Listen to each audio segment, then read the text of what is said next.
Section 1. The town that shouldn't exist. There's a town in Rhode Island that you won't find on any map. You could drive the length of that entire state in under an hour. It's the smallest state in all of America. A place so compact you could almost miss it on a road atlas. And yet somewhere tucked inside its borders sits a fictional suburb, so thoroughly imagined, so densely populated with running gags and hidden contradictions and unresolved mysteries that it has occupied the minds of millions of people for over 2 decades. The town doesn't have a fully consistent name across all its episodes. Sometimes the address shifts. The geography rearranges itself.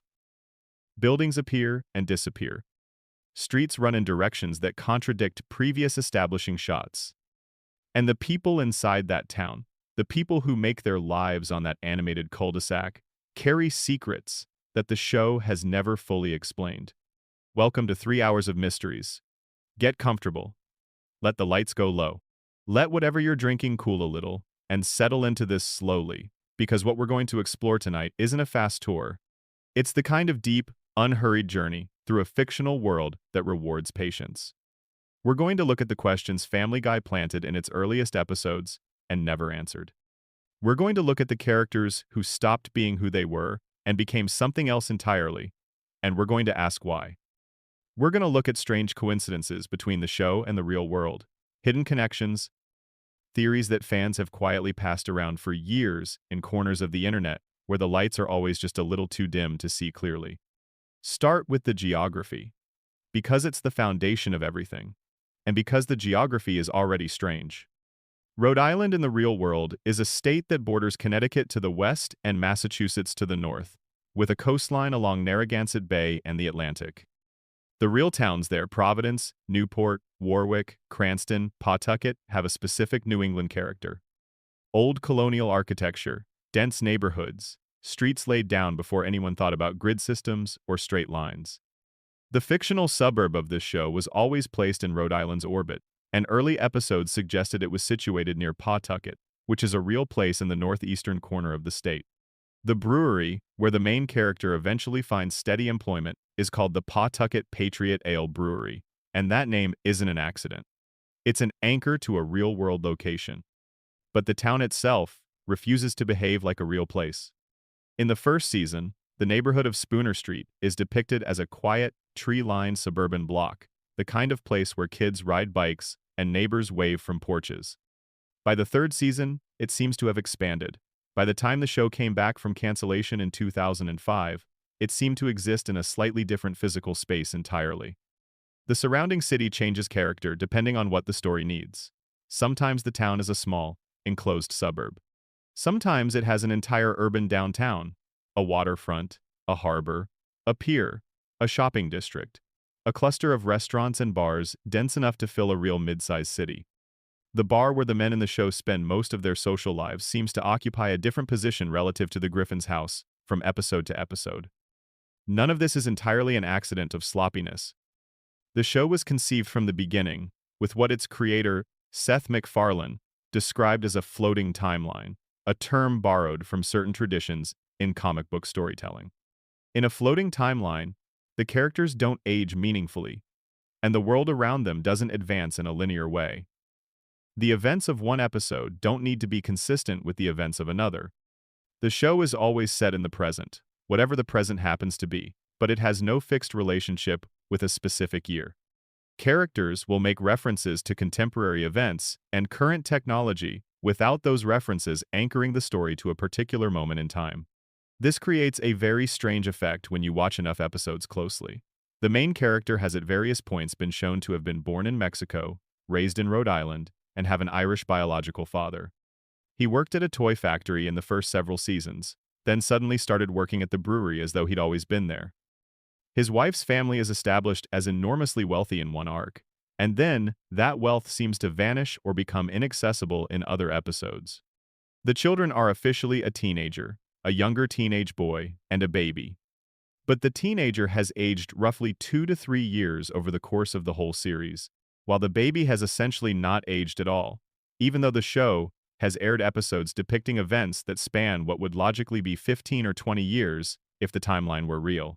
The house itself is a particular mystery. 31 Spooner Street is one of the most recognizable fictional addresses in American television, right up there with a certain yellow family's house on Evergreen Terrace. But 31 Spooner Street is a house that cannot be mapped with any consistency. In earlier seasons, the house has a specific layout that is repeatedly shown and referenced. Peter's study, the kitchen, the living room, the stairs, the upstairs hallway, the children's bedrooms, they exist in a relationship to each other that changes frequently. There is an attic that has appeared and disappeared. There is a basement that seems to function based on whatever the episode requires. There are rooms that materialize when the plot needs them and vanish when it doesn't. If you tried to draw a floor plan of 31 Spooner Street that was consistent across all seasons, you'd produce something architecturally impossible, a house that contradicts its own dimensions depending on which episode you reference. The neighborhood of Spooner Street has its own internal mysteries. The neighbors to the Griffins, the households across the street and next door, have been consistent characters throughout the show's run. The police officer who uses a wheelchair lives directly next door. The aviator with a complicated personal life lives on the other side. Cleveland Brown, before his departure and eventual return, lived directly across the street. There is also the house of the local pharmacist and his family, positioned somewhere nearby. But the precise spatial arrangement of these houses has shifted. There have been episodes where geography firmly established in a previous season simply doesn't apply anymore. Streets that ran in one direction now seem to run in another. A character walks what should be 3 houses down and arrives somewhere that should be 6 houses away. One fan theory that has floated around for years suggests that the entire neighborhood we see isn't the same neighborhood from season to season. The theory is that these characters reset in some way with each new episode, and that what we're seeing isn't a single, continuous world, but something closer to an anthology of related stories about people who are fundamentally the same, but whose histories keep rewriting themselves. It's a theory about storytelling structure, dressed up as a theory about the show's universe. The most consistent version of these characters exists in the earliest seasons, before the writers began systematically complicating and contradicting the backstories they'd established. The more backstory they added, the more contradictions piled up, until the past became a kind of fog that the show used when convenient and ignored when necessary. What does it tell us? That the town itself is unstable, that addresses change, that buildings shift, that geography can't be trusted? It tells us that this world was never designed to be a literal place. It was designed to be a feeling. The feeling it was going for, especially in its best years, was the feeling of a certain kind of American suburb. Familiar enough to be recognizable, specific enough to feel lived in, but always slightly off in a way that lets extraordinary things happen. When a giant chicken shows up to fight the main character in the middle of a normal Tuesday, the town absorbs that without comment. When Death himself shows up and sprains his ankle and ends up convalescing on the family's couch, the neighborhood accepts that as part of its reality. The geography can't be consistent because the town was always meant to be a stage rather than a place, and stages get rearranged between productions. And yet the show returns, again and again, to details that suggest a deeper geography beneath the visible one. There are running gags that are physically specific. The bathtub in the neighbor's house falls out through the wall in exactly the same way every time, which implies a very specific and consistent architecture. The bar the men frequent has a bar counter, a pool table, a set of specific booths, a back hallway, a bathroom, a layout that is remarkably consistent across many seasons, even when the exterior of the building seems to shift its position on the street. The school the children attend has hallways and classrooms and a gymnasium and a parking lot that we've seen from so many angles over so many years that it feels genuinely real. There are also the purely narrative mysteries embedded in the neighborhood's fabric. A small, elderly man who lives in the neighborhood has been a recurring presence throughout the show's entire run. His house is positioned near the Griffins, and he makes no secret of his deeply inappropriate interest in one of the Griffin children. He has appeared in hundreds of episodes. He has relationships with many of the major characters. He is, by any normal storytelling logic, a villain, and yet the show has never treated him as one. He is played entirely for comedy, his predatory nature framed as an eccentricity rather than a threat. This has been a subject of genuine criticism over the years. The mystery isn't really about his character, but about the world's response to him. Why does nobody intervene? Why does the town absorb his presence the same way it absorbs the giant chicken and the animate death figure? The answer seems to be that this is a place where context doesn't accumulate, where lessons don't stick, where the moral consequences of one episode don't reach the next. It's a town without long-term memory, and that particular quality is both its greatest comic advantage and the source of its deepest dysfunction. The show was always deliberately set in Rhode Island, and Rhode Island is a choice with some texture to it. It's a state with a complicated history, the first colony to declare independence from Britain, the last to ratify the Constitution. A state with a long tradition of independent thinking and occasional willingness to do things differently from its neighbors. It's also a state with a specific working-class character in many of its cities and suburbs, a certain kind of post-industrial New England identity that the show drew from consciously. The founding imagery of the series, a heavy-set, working-class man, a stay-at-home wife, 3 kids, a modest house in a modest neighborhood has Rhode Island written all over it. And yet the town of the show, as it's been filled out over the years, has become something much larger and stranger than any real Rhode Island suburb could ever be. It has an airport, a harbor, a downtown, a university, a hospital, various industrial facilities, and a cultural life that seems more like a mid-sized American city than a small New England suburb. The mystery of the town is the mystery of the show itself. It is a place that contains more than it should be able to contain, that keeps changing its own rules, that holds contradictions without resolving them, and that invites you to keep exploring even when the map keeps shifting underfoot. That's exactly the right environment for the mysteries we're going to spend the next several hours exploring.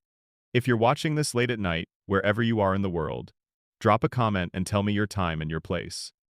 There's something genuinely nice about knowing people are watching from all over at all different hours. Hit subscribe too while you're at it. It keeps the channel going and lets me make more of these long-form deep dives. Section 2. The Eternal Feud. The Giant Chicken. And what it actually means? Peter Griffin is a man of simple needs. He wants his beer cold, his television working, his favorite shows on when they're supposed to be on, and his meals hot. He wants to spend time at the bar with his friends without his wife calling him home too early. He wants the world to accommodate his very specific understanding of how things should go. And for the most part, the world of the show obliges. The universe bends around Peter's will in ways that defy ordinary logic, because the show requires its center of gravity to be functional enough to carry stories forward. Peter gets away with things that should destroy him. He survives situations that should kill him. He causes damage that should land him in prison and walks away largely unscathed. And then, every few seasons, usually without warning, a giant chicken appears and hits him, and everything stops. The character known as Ernie the Giant Chicken is one of the most distinctive recurring elements in the entire run of this show, and he is also one of the most quietly mysterious. To understand the mystery, you have to first appreciate what the character does functionally in the episodes where he appears. He shows up sometimes in a public place, sometimes in a setting directly connected to the main story, and he and Peter immediately begin to fight. The fight is prolonged, extremely physical, and escalates rapidly from fistfight to vehicle chase to building destruction to citywide disaster.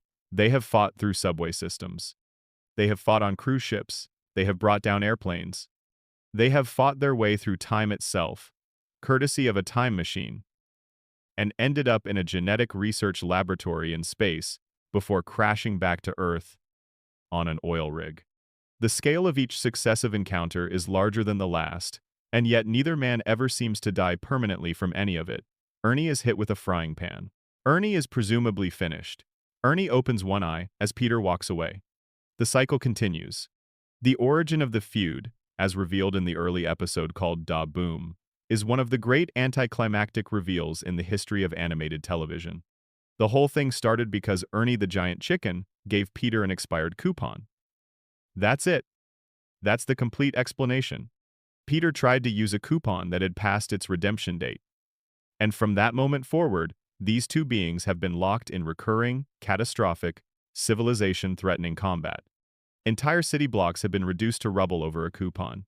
Insurance claims for the property damage these two generate across their many encounters would bankrupt a mid-sized nation. And it all comes back to a promotional discount that had passed its expiration date. There is, of course, a complication introduced later. In the episode Meet the Quagmires, Peter travels back in time to revisit the past, and while he's there, during a dance at a venue called Enchantment Under the Sea, he accidentally punches a young version of Ernie in the face while dancing. This creates a temporal paradox that the show never fully resolves. If Peter's time travel caused him to punch young Ernie first, then young Ernie grew up with a grievance against Peter that preceded the coupon incident. But the coupon incident was what originally started the feud, according to the show's established history.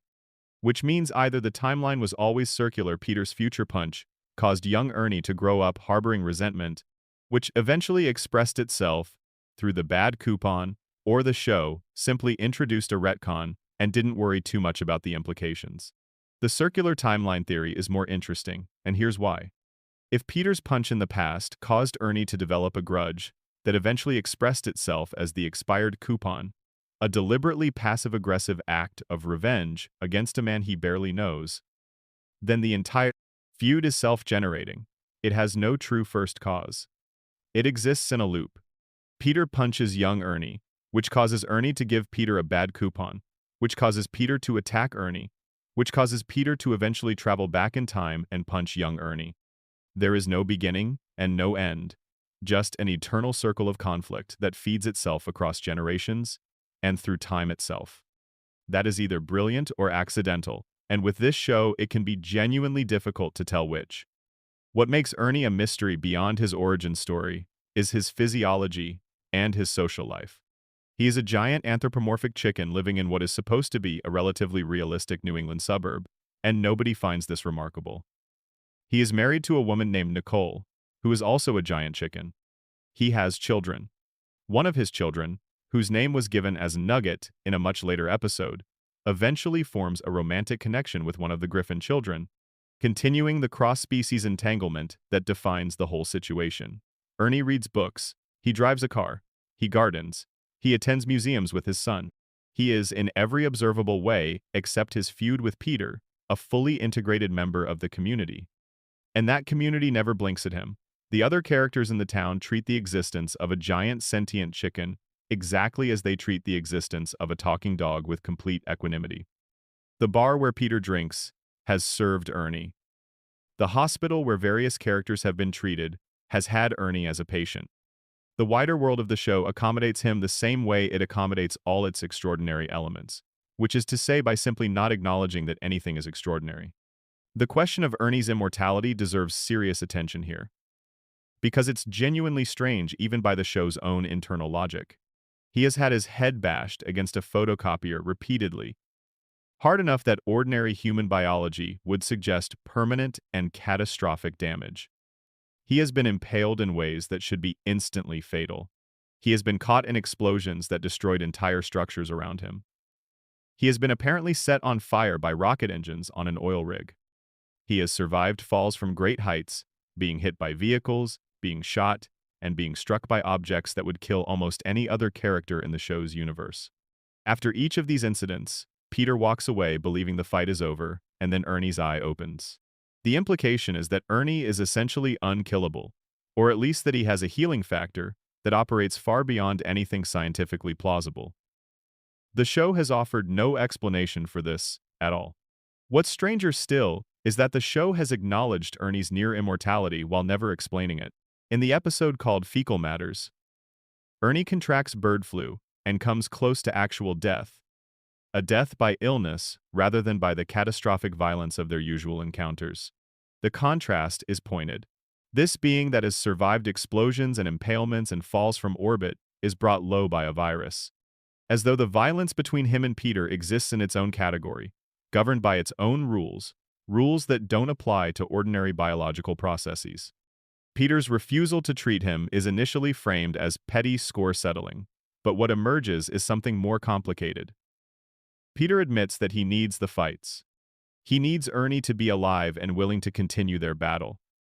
The feud is not something he wants to end. It is something he depends on. It gives shape to his life in a way that the rest of his existence, comfortable and chaotic and undemanding, does not provide. One fan theory that gained traction suggests that Ernie represents Peter's unconscious, the part of Peter that carries his resentments, his petty grievances, and his impulsive anger. Every time Ernie appears, he's showing up to process something that Peter hasn't been able to deal with directly. The feud begins with a grievance so small as to be almost comically trivial, and yet the violence it generates is enormous. That disproportion enormous destruction caused by a trivial slight is, if you want to read the show generously, a commentary on how petty grievances escalate in real life when they're not addressed and resolved. The fact that neither side ever truly wins, that the cycle always resets, is the show saying something about the nature of resentment itself. Some things we carry don't resolve. They don't get processed and filed away. They keep opening their eye. Ernie also appears in the show's video game adaptations with a particular function. In one game, his explicit goal is to cancel the show itself. He wants to end Family Guy. The character whose very existence is the product of the show, whose feud with Peter is one of the show's defining recurring elements, wants to destroy the fiction he inhabits. That level of meta-awareness, a fictional character trying to destroy the fiction he exists within, is strange and compelling regardless of the medium it appears in. It raises a question the show never answers directly. What would happen to Peter if the chicken finally stopped? What would the world look like without this particular, circular, impossible conflict at its center? The answer the show seems to be giving, through its structure if not its dialogue, is that some feuds are too essential to the fabric of a life to ever be allowed to end. There is also the matter of Ernie's name itself. We don't learn it until their third major confrontation, when Peter and Ernie actually stop fighting long enough to have dinner together along with Ernie's wife Nicole, who is the one who reveals her husband's name. Ernie. It's the most ordinary name imaginable for one of the most extraordinary presences in the show's history. He is not named something imposing or dramatic. He is just Ernie, a man named Ernie who gives out bad coupons and has strong opinions about who should pay the restaurant bill.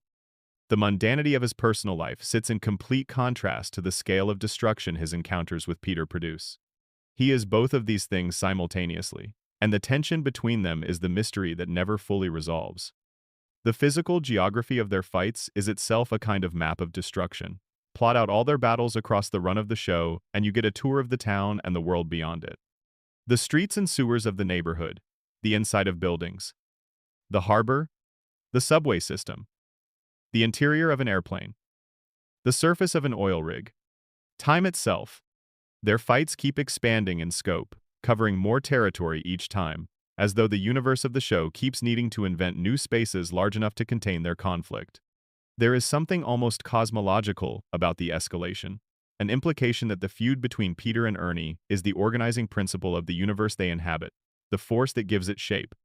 Take the chicken away and the town loses something essential to its own existence. Ernie the giant chicken is, in the end, one of the most efficient mysteries the show ever generated. He is almost entirely unexplained. His origin has contradictions built into it. His physiology defies description. His relationship with Peter is emotionally loaded in ways neither party acknowledges directly. He has a family and a social life and a history and a future, all of which are glimpsed only in fragments across many seasons. He exists at the intersection of comedy and something stranger, something that keeps revealing new facets the longer you look at it. And every time you think the show has exhausted his possibilities, he opens one eye and gets up again. Every single time. Section 3. The Peter Problem. Who is Peter Griffin? Really? The man at the center of the show has more backstory than almost any other character in television history, and virtually none of it is consistent.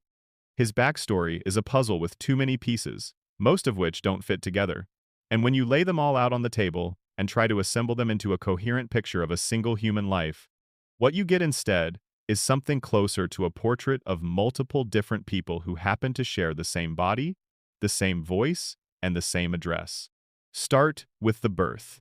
It is established, in the episode called Padre de Familia, that Peter Griffin was born in Mexico City.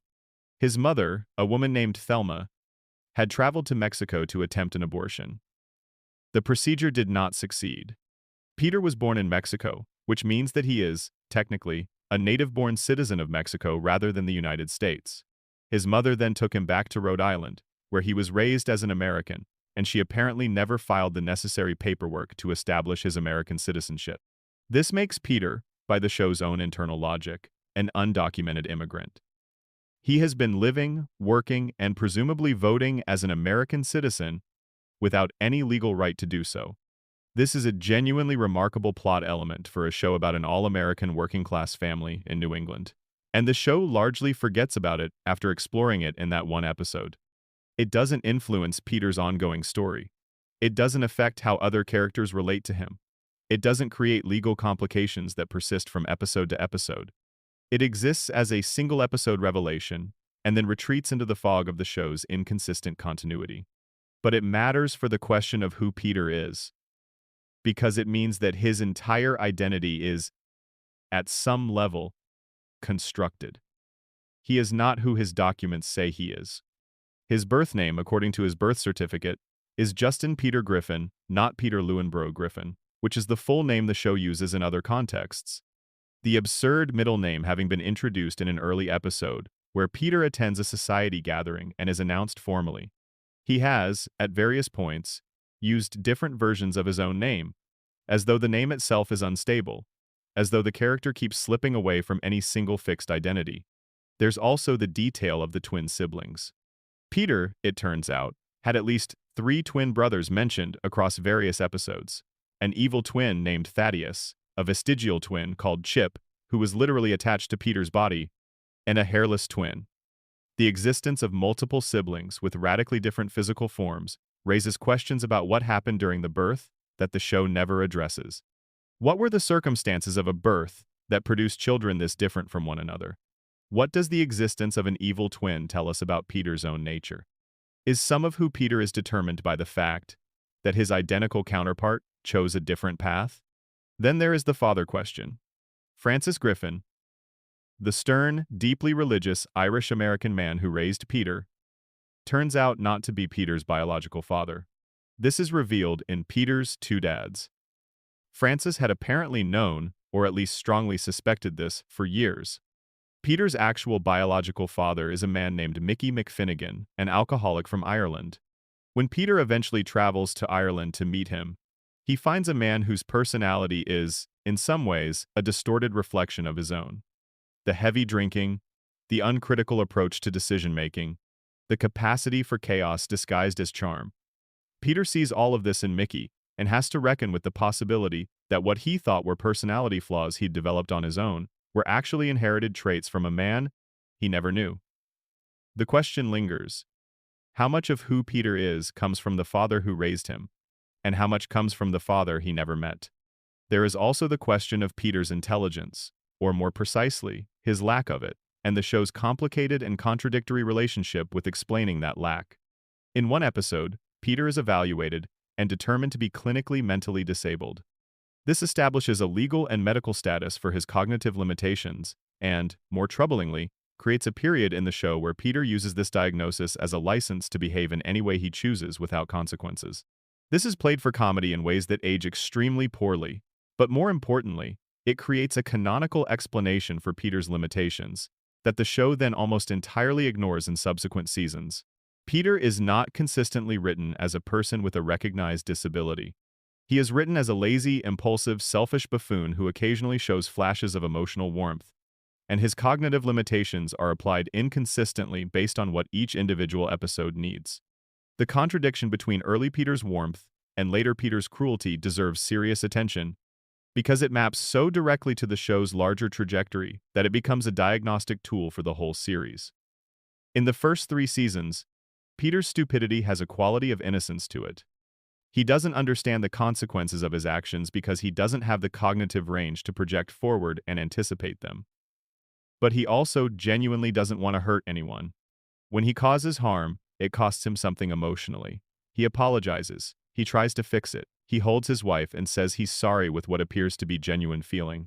The effective warmth compensates for the cognitive limitation in a way that makes him lovable, rather than merely pitiful. Starting somewhere in the 4th and 5th seasons and accelerating through the 8th, that trade stops working. The cruelty becomes deliberate, rather than inadvertent. The apologies become rarer and less convincing when they occur. The harm Peter causes begins to include harm that he seems to enjoy causing. or that he causes with such indifference that enjoyment and indifference are barely distinguishable. In one particularly examined episode, his daughter delivers a speech to him, cataloging his specific failures as a father with painful precision. She details things he has actually done to her on the show. She doesn't exaggerate, and his response is to laugh. Not nervously, not defensively.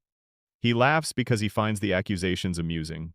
That is not the response of a person who lacks the intelligence to understand consequences.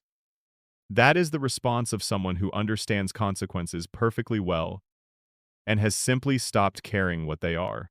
The age mystery compounds all of this. Peter Griffin is, officially, in his mid-40s for most of the show's run. Those specific ages given in various episodes create contradictions. But his backstory keeps accumulating events that would be impossible to fit into a mid-40s life. He has been shown to have had adventures in the 1970s, the 1980s, and the 1990s, all framed as his own memories. He went to high school in what seems like the 1980s based on cultural references. He met his wife in what also seems like the 1980s. He served in the military. He worked at the toy factory for what appears to be many years. He has had multiple careers. The quantity of backstory the show has attributed to him across its many seasons would require Peter to be in his late 60s at minimum. But the floating timeline absorbs this contradiction, the way it absorbs all contradictions, by treating each episode as its own self-contained version of reality that doesn't need to add up to a coherent sum. One of the most unsettling facts about Peter Griffin's history is revealed almost in passing. He has 2 dead children. One is Peter Griffin Jr., a baby who is referenced as having been shaken to death. The other is Dave, described as Stewie's twin, who is implied to have been killed by Stewie during childbirth. These facts exist in the show's canon, officially, but are treated with the same breezy nonchalance that the show treats almost everything. They are mentioned and then forgotten. The family that lost 2 children continues as though this never happened. The real mystery of Peter Griffin isn't about his inconsistent backstory or his impossible physiology or even his transformation from lovable fool to something darker. The real mystery is why, despite all of that, so many people have kept watching. That's a mystery about the audience as much as about the character. About what we're actually looking for when we return to a fictional world we've been visiting for decades. About whether what we want is the thing itself, or the memory of the thing, or just the comfort of the familiar arrangement of voices and colors and sounds that once made us laugh when we were younger. The warmth of early Peter accumulated over 3 seasons of genuine care. And that accumulated warmth is still there, being drawn upon even now, decades later, like a savings account that keeps getting withdrawn from long after deposits have stopped. Some debts of affection last longer than the behavior that created them. Section 4. The Brian Enigma, a dog who was too human to be either. There is a scene in Road to Rhode Island, which aired in the 2nd season of the show, in which Brian Griffin discovers that his mother died and was made into a table. He is shown the table. It's a dark moment played mostly for laughs, but underneath the dark humor is something genuinely affecting a character confronting the literal reduction of a parent to an object, discovering not just death but indignity. And Brian's reaction to it, the way he processes grief while also acknowledging the absurdity of the situation, captures something that the early version of this character did better than almost anything on animated television. He could hold comedy and genuine emotion at the same time, without the comedy diminishing the emotion or the emotion making the comedy feel inappropriate. It was a balance that required real skill, and it was a balance that made Brian, in the show's best years, feel like the most complete person in a house full of people. Brian Edward Griffin is one of the most inherently paradoxical characters ever conceived for a mainstream American comedy series. He is a white Labrador. He walks on 2 legs, drives a Toyota Prius with the license plate Bry Dog, drinks dry martinis, attended Brown University in Rhode Island. Though he never graduated, he was 1 course short of his degree. A fact that haunts him throughout the series, writes fiction that he considers literary and that others consider unreadable, and maintains a relationship with almost every woman he encounters that oscillates between earnest longing and something more calculated. He is Peter's best friend. He is Stewie's closest confidant. He is the character the show once offered as its most reliable source of emotional grounding. He also harbors feelings for his best friend's wife that he occasionally acts on and then denies. He has a human son named Dylan, a teenager whose existence Brian discovers and then attempts to mentor with variable success. He died and came back. He has parents who are regular dogs. His mother was named Biscuit, his father Coco, suggesting that his extraordinary capabilities are entirely his own development, rather than inherited traits. His mother, as noted, became furniture after her death. Brian's humanity is entirely self-generated, which makes it even more extraordinary. He didn't come from enhanced stock. He is an enhancement that occurred in himself, for reasons nobody in the show has ever attempted to explain. This is the central mystery of Brian Griffin, that the show has never addressed directly.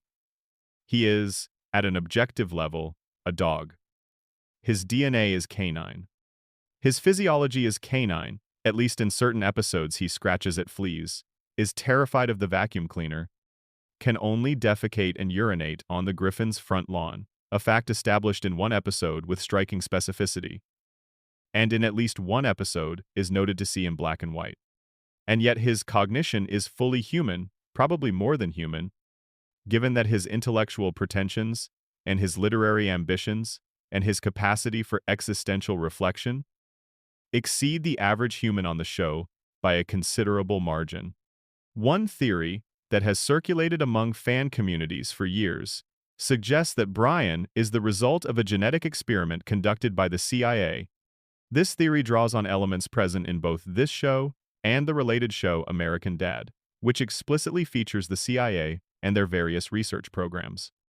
The theory points out that the show's universe is one where talking anthropomorphic animals are not entirely unusual.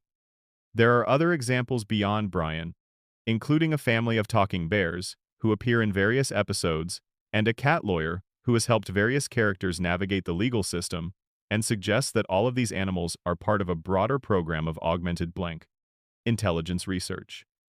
The CIA created Brian as part of an experiment to see whether canine physiology could support human-level cognition, then either lost track of him or deliberately placed him with the Griffin family for reasons not yet revealed.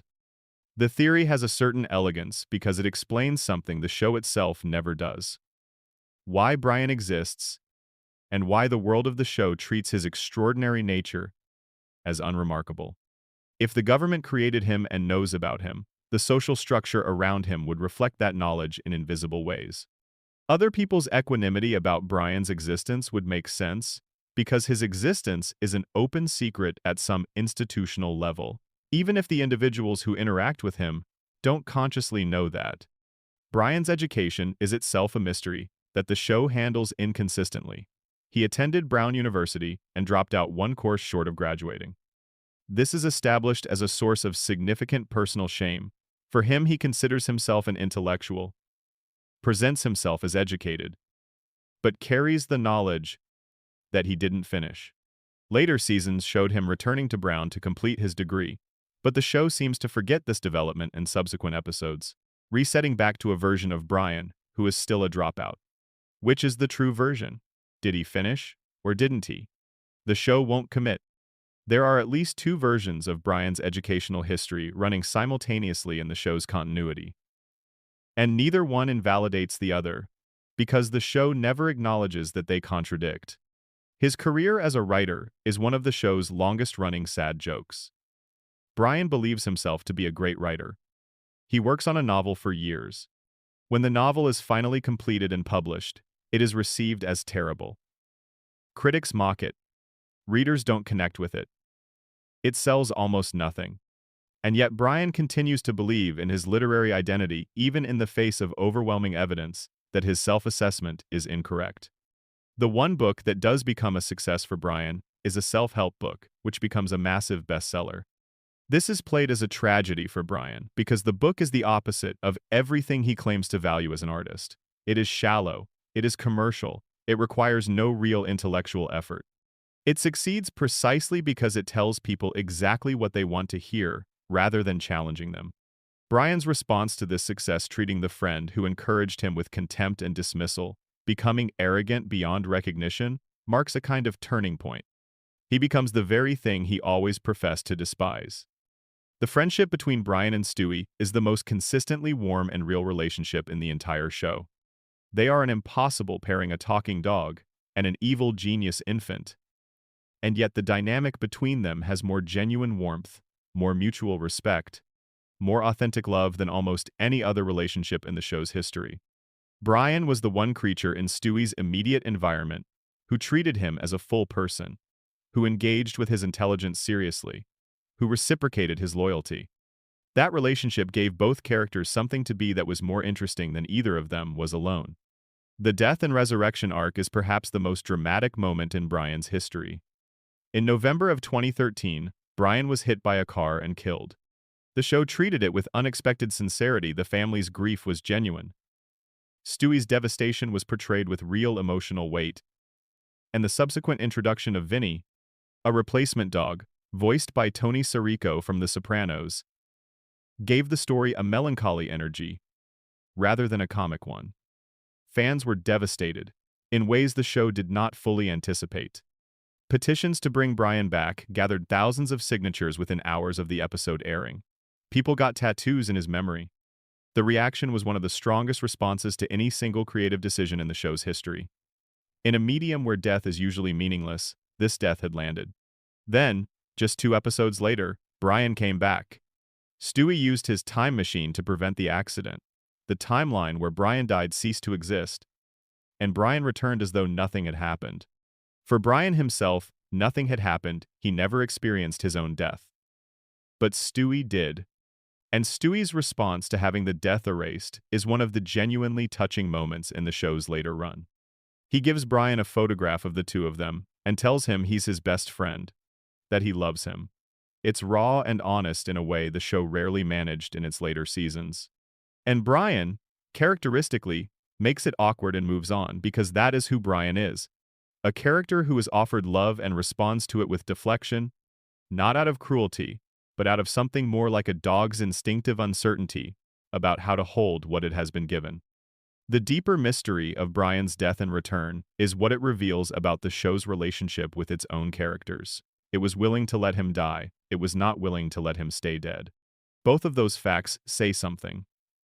The willingness to let him die suggests a creative desire to disrupt, to take a risk, to prove that the stakes of the show's world were real. The unwillingness to let him stay dead suggests a recognition that some structural elements of the show cannot be removed without the whole edifice losing coherence. Brian is one of those elements. His loss revealed just how load-bearing he was. The show knew that, even if it only fully understood it when it felt what the building did without him. What nobody can quite explain is why, after all of that, after the emotional weight of his death, after the devotion Stewie showed in traveling through time to bring him back, Brian continued to behave, in the episodes that followed, in ways that seemed designed to make the audience like him less. The self-centered behavior escalated. The hypocrisy became more pronounced. The moments of genuine connection became rarer. It's as though the show resurrected him and then immediately began undermining the rationale for wanting him resurrected in the first place. That particular mystery, the gap between the Brian the audience needed and the Brian the show kept delivering, never gets fully resolved. And it says something interesting about the show's complicated relationship with its own characters. Section 5. The Stewie Paradox, an evil genius in a diaper. Stewie Griffin is, officially, 1 year old. He has been 1 year old since the 31st of January 1999. He will be 1 year old for as long as the show continues to air. This is the floating timeline at its most extreme, a character who is biologically locked into a single age, while the world around him advances, while the cultural references update, while his own emotional complexity deepens to a degree that would require, by any real developmental standard, years or decades of lived experience. He knows things a 1 year old cannot know. He builds things that require engineering education. He has access to materials and tools and financial resources that a toddler cannot possess. And he carries on conversations that reveal a sophistication of thought and feeling that most adult humans never fully develop. The single most fundamental mystery about Stewie Griffin is whether other people can understand him when he speaks. And the mystery is so persistent, so consistently raised and inconsistently resolved, that the show's creator once described it as the single most frequently asked question the show had ever received. The answer, as best as it can be reconstructed from the various contradictory statements and in-show examples, is something like this. Everyone can technically hear and understand Stewie, but because he is a baby, most adults in his life choose, consciously or unconsciously, to ignore what he says or interpret it as random toddler babble. The adults in his household, specifically his parents, process his words without registering their meaning. The way you might hear a conversation in a language you barely know and extract tone without content. Brian always understands him. This has been consistent from essentially the beginning. The show has offered an explanation. Brian is a dog, and dogs pay more attention to the actual content of communication than humans typically do. They don't filter based on the social status or perceived credibility of the speaker. They hear what's actually being said. This makes Brian the one creature in Stewie's immediate environment who treats him as a full person. And it is the foundation of their friendship.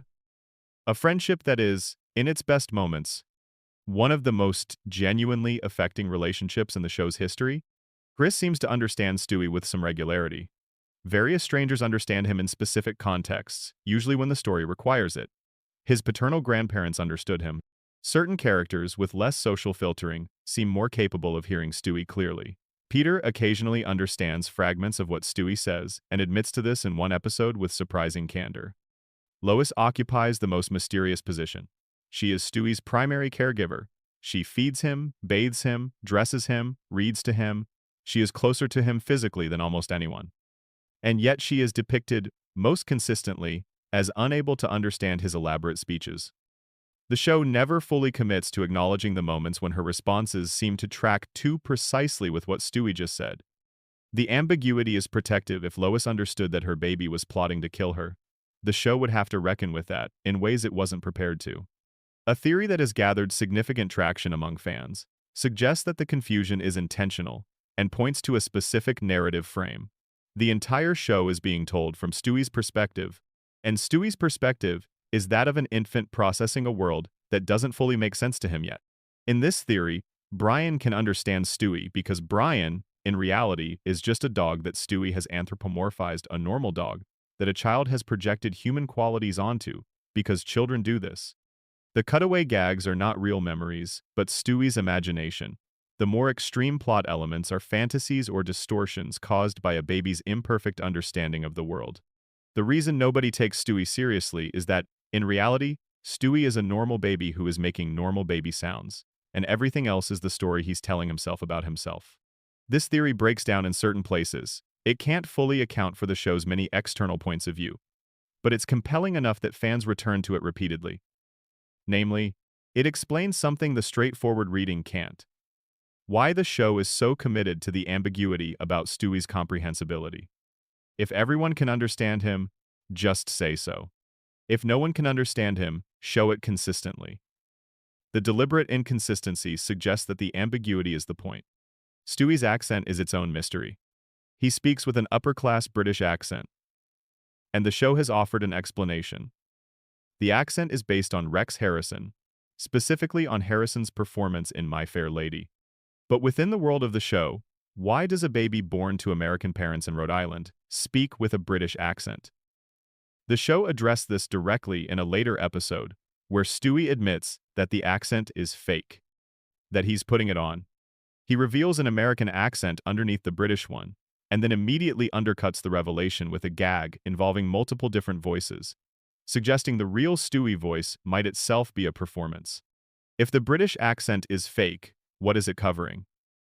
Is Stewie performing multiple layers of identity simultaneously, using his accent as a kind of armor? The later seasons strongly suggest this reading. Stewie, stripped of his villainy, is revealed to be deeply insecure, emotionally needy, and hungry for connection in ways that the evil genius persona was designed to obscure. The weapons and the schemes and the world domination plans weren't the real Stewie. They were a baby's attempt to make sense of a world that felt threatening and incomprehensible by imagining that the threat ran in the other direction, that he was the dangerous one, rather than the world being dangerous to him. His mother Lois is the target of almost all his aggression in the early seasons, and the show gives an explanation that is almost too psychoanalytically on the nose. Stewie resents his 9-month imprisonment in what he calls her ovarian bastille. He treats his gestation as a captivity, his birth as an escape, and his existence as a campaign against the person who held him captive. This is played as comedy, but underneath the comedy is something that tracks with a very real aspect of infant development. The process by which a newly self-aware consciousness begins to distinguish itself from the environment that was its entire world, until very recently. The hatred Stewie feels for Lois could be read as the hatred of a consciousness that has just discovered its own separateness and finds the discovery terrifying. If she could contain him for 9 months, she could do it again. His elaborate plots against her are, in this reading, a preemptive defense dressed up as offense. The weapons and machines that Stewie builds in his bedroom represent perhaps the most direct example of the show's willingness to have things be simultaneously magical and mundane. Within the same episode, Stewie can construct a device that alters the fabric of reality in his bedroom crib, and also needs someone to wipe him after using the bathroom. The contrast is the joke, and it's a joke that never fully wears out because the contrast is so enormous and so precisely calibrated. The gap between what Stewie is capable of and what Stewie is legally allowed to do given his age and physical size creates almost infinite comedic and dramatic potential. He can build a time machine. He cannot reach the kitchen counter without help. He can destabilize world governments. He cannot open the refrigerator without assistance. In the Season 6 two-part story about Stewie and Lois, the show gave the evil genius baby his most complete arc. He succeeded. He finally did it. He killed Lois, took over the world, and became the dictator he always wanted to be. It was thrilling and dark and funny, and exactly what the character had been promising since the first episode. And then the show revealed that none of it happened. It was a computer simulation. Stewie running through a scenario to see how it would unfold. And after that, the evil never really came back in any sustained form. The show had given the evil baby his moment and then retired him. The simulation was the goodbye. The character who followed was something new, wearing familiar clothes. What the show gained in the exchange emotional range, a capacity for genuine warmth, a more layered friendship with Brian, is real and valuable. Some of the show's most affecting moments come from the later version of Stewie. The episode where Stewie travels through time to save Brian contains more genuine feeling than most of the early Evil Genius episodes combined. The love between them, expressed through sacrifice and loss and restoration, is the kind of emotional content that the early Stewie could never have supported.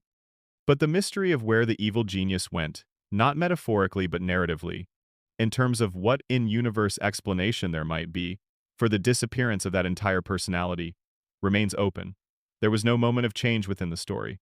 No defeat, no decision, no reckoning.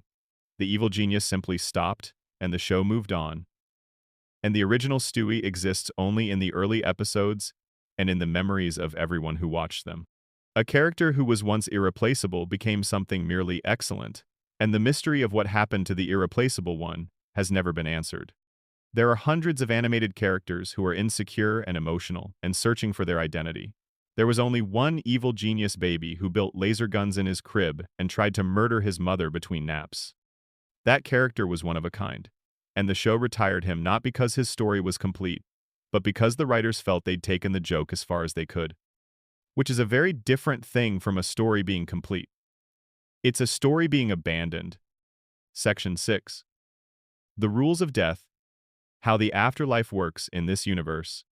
Every fictional world that includes death as a character has to answer a set of questions. What happens when you die? Where do you go? Who decides? And if death itself is a being that can be encountered, negotiated with, outmaneuvered, or even incapacitated, if the Reaper can sprain his ankle and have to recuperate on your couch, then what does that tell us about the nature of mortality in that universe? Death in this show is a person. He is tall, thin, robed, and skeletal in the traditional iconographic sense. He collects souls when people die. He comes for people personally, arriving at the moment of their death to escort them to whatever comes next. He is, in every formal sense, the Grim Reaper. But he is also, in the episodes where he appears, remarkably human. He lives with his mother. He has trouble with women as a teenager. He apparently had a habit of accidentally killing girls while he was with them. a side effect of his nature that made his romantic life extremely complicated. He watches movies. He has preferences. He has lost his gag reflex. He is, when the plot requires it, capable of friendship and even genuine emotional vulnerability. The most narratively significant thing Death ever does in the show occurs in the episode, Death is a Bitch. In this episode, Peter accidentally writes on an insurance form that he is dead, and Death comes to collect him. Peter argues that he isn't actually dead, that it's a paperwork error, and in the course of their confrontation, Death injures himself, he sprains his ankle, and has to rest. This creates a situation where Death cannot perform his duties, and the show makes explicit what this means. Nobody can die while Death is incapacitated. Death sends Peter to do his job for him, giving Peter his cloak and his scythe. And for a brief period, Peter Griffin is literally in charge of mortality for the known universe. The implications of this are enormous, and the show does not dwell on them. If Death can be incapacitated by a sprained ankle, then Death itself is contingent in ways that undermine its usual finality. The fact that any one being is responsible for the process, and that the process stops when that being is unavailable, means that Death is not a law of nature in this universe, so much as a position that can be vacated, transferred, or temporarily reassigned. This is actually a fairly radical cosmological position, dressed up as a running gag. The rules about who Death handles are also interesting. In one episode, it is established that Death is only responsible for human beings. When animals die, there is a separate canine Death, a dog-shaped version of the Grim Reaper that handles them. This raises the question of what category Brian falls into. He is technically a dog, but he functions as a human. When Brian dies in the season 12 episode, the show doesn't show us which Reaper collects him. The question of whether Brian's soul goes to the human afterlife or the animal one is one the show has never addressed, and it connects to the broader mystery of Brian's nature. The afterlife in this show has been depicted in several episodes. There is a heaven, and it resembles a pleasant waiting room or a park, well lit and vaguely comforting, without being specifically anything. There is a hell, though it has appeared in different configurations across different episodes, sometimes a literal fire and brimstone space, sometimes something more bureaucratically mundane. The rules about who goes where seem to be applied inconsistently. Characters who have done genuinely terrible things end up in heaven, while characters who have done only mild things end up in hell, suggesting that the moral calculus of the show's universe is not obviously related to the moral calculus that most humans would recognize. The episode Death Lives extends the mythology further. In this installment, Death takes Peter on a tour of his own past to show him something he needs to understand about his marriage. Death can apparently access Peter's memories and transport him into them, functioning as something like a guide through personal history. This suggests that Death doesn't just handle the moment of dying, but has access to the full personal history of every being under his jurisdiction. He knows Peter's story because he has always been there, watching, waiting, keeping the file. Every intimate scene, every private moment, every conversation Peter thought was between just the people involved, Death was there too. This is actually a haunting conception of mortality, if you let it sit with you. The idea that Death has been present throughout your entire life, watching, taking notes, waiting for his moment, that every private thing you've done has been witnessed by a silent robed figure who already knows how it ends, gives the show's version of Death a quality that goes beyond black comedy into something more genuinely unsettling. The Griffin family's relationship with Death is one of the show's most consistently strange running threads. They have encountered him, outwitted him, inconvenienced him, and been granted unusual consideration from him with a frequency that far exceeds what statistical probability would suggest. Peter has cheated Death so many times that Death seems to have developed something like a complicated familiarity with him. Not exactly fondness, but recognition. Whether this reflects some special cosmic status the Griffins hold, or whether it's simply the show's refusal to lose its main cast, is a mystery the show wears lightly and never resolves. There is a fan theory, quietly persistent and hard to fully dismiss, that this proximity to Death is not accidental, that the Griffin family is connected to Death in some structural way that the show hints at, but never names directly. In the most resonant version of the theory, the whole story is already a story of people who are dead, and what we're watching is what happens after the endings. The endless reset, the refusal to let consequences accumulate, the return every week to the same house and the same dynamics, these are features of an afterlife that has taken the form of ordinary suburban life. Because ordinary suburban life is what these specific souls needed in order to process whatever they needed to process. The man who wanted to be a good father but never quite managed it gets to try again, and again, and again. The woman who wanted a loving marriage keeps navigating the same loving dysfunction. The dog who wanted to be taken seriously as a writer keeps getting to start over. The baby who wanted to conquer the world keeps building his weapons in his crib. It's a theory that makes the show's entire structure feel intentional in ways it probably isn't. But intention isn't always what makes a theory resonant.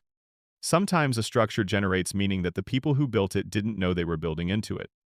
And sometimes the most satisfying explanation for why a world behaves the way this one does is that it was always meant to be a place where people get to keep trying, where the lights keep coming back on, where the morning comes again regardless of what the night contained.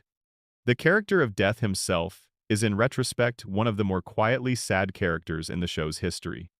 He is profoundly lonely. His nature makes genuine connection impossible.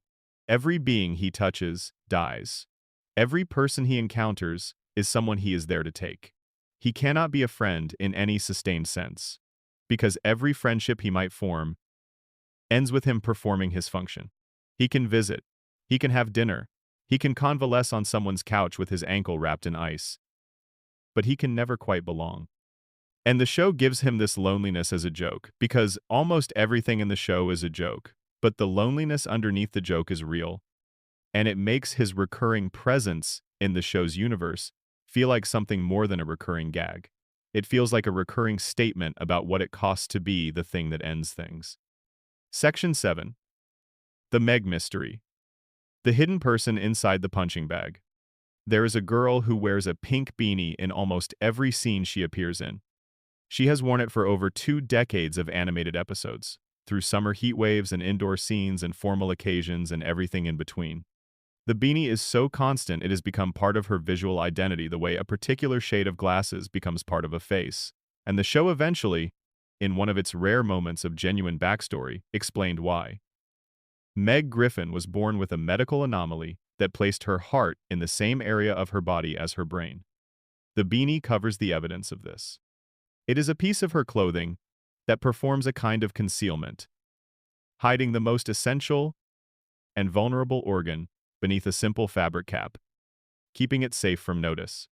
That detail is, depending on how you look at it, either a dark joke played at a character's expense or the most revealing piece of character development the show ever gave Meg. Because Meg Griffin, in her most reduced version, is a person who hides her most essential self. She covers what's most vulnerable.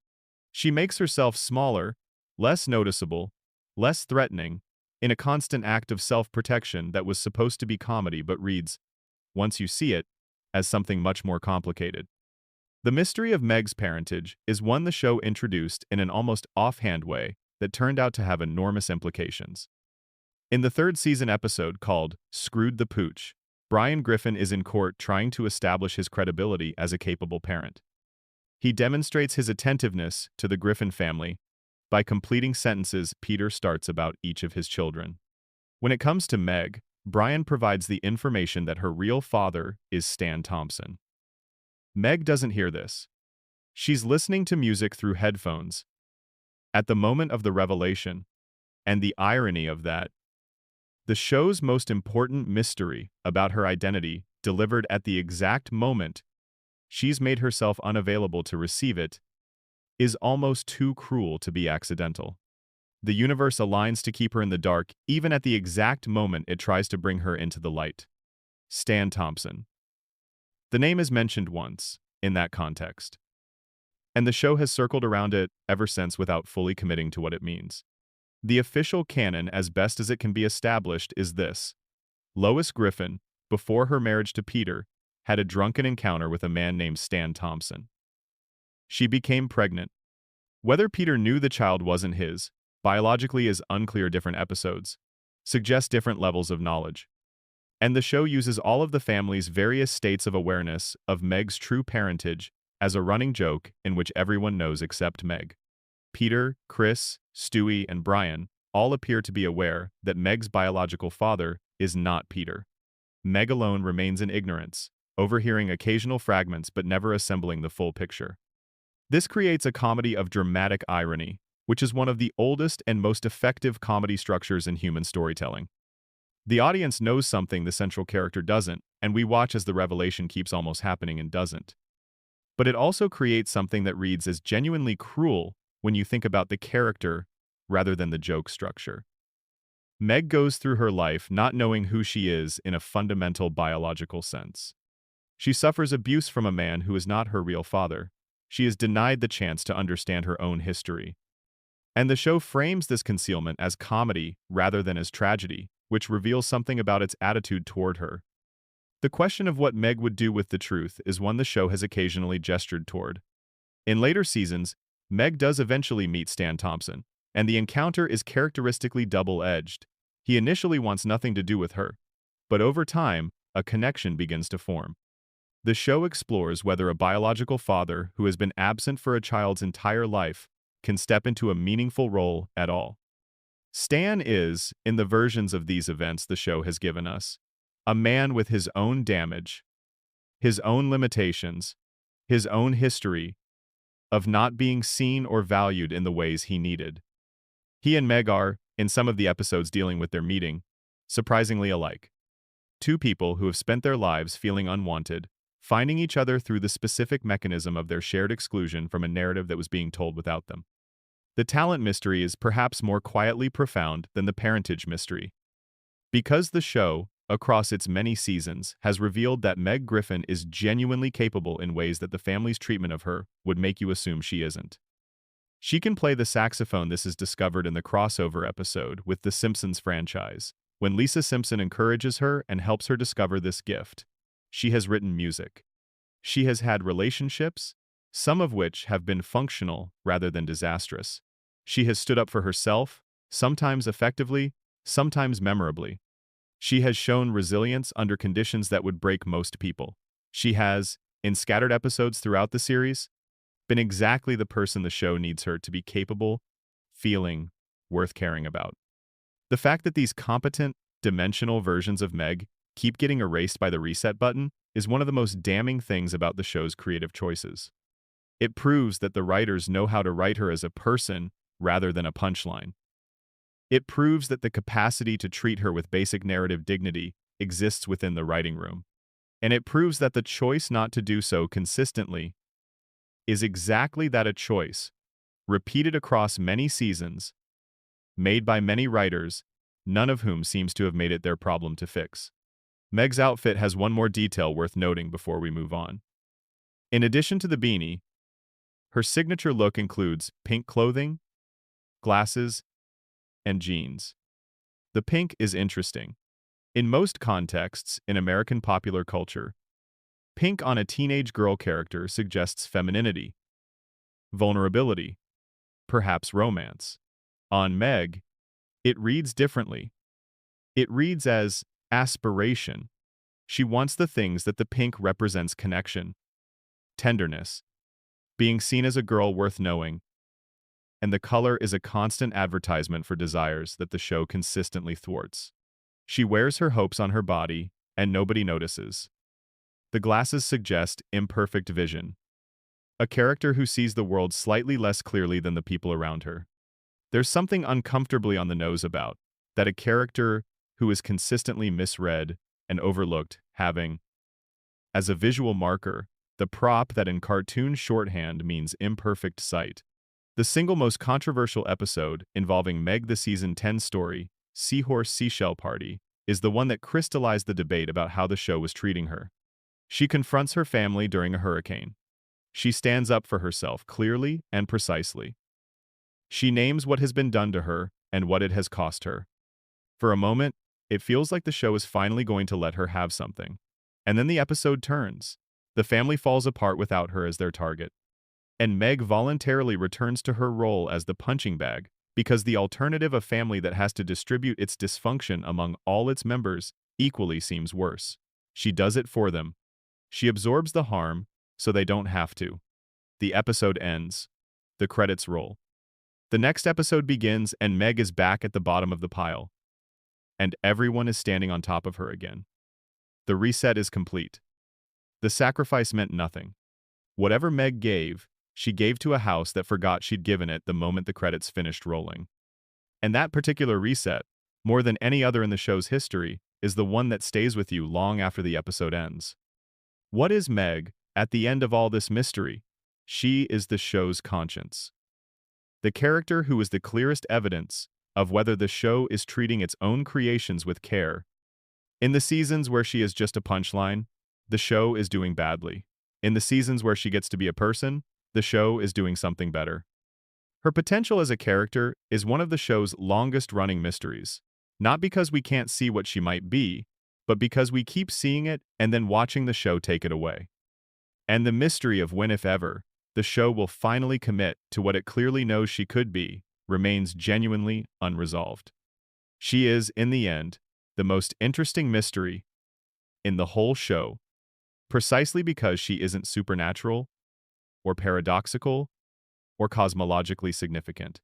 She is simply a person the show keeps choosing not to see.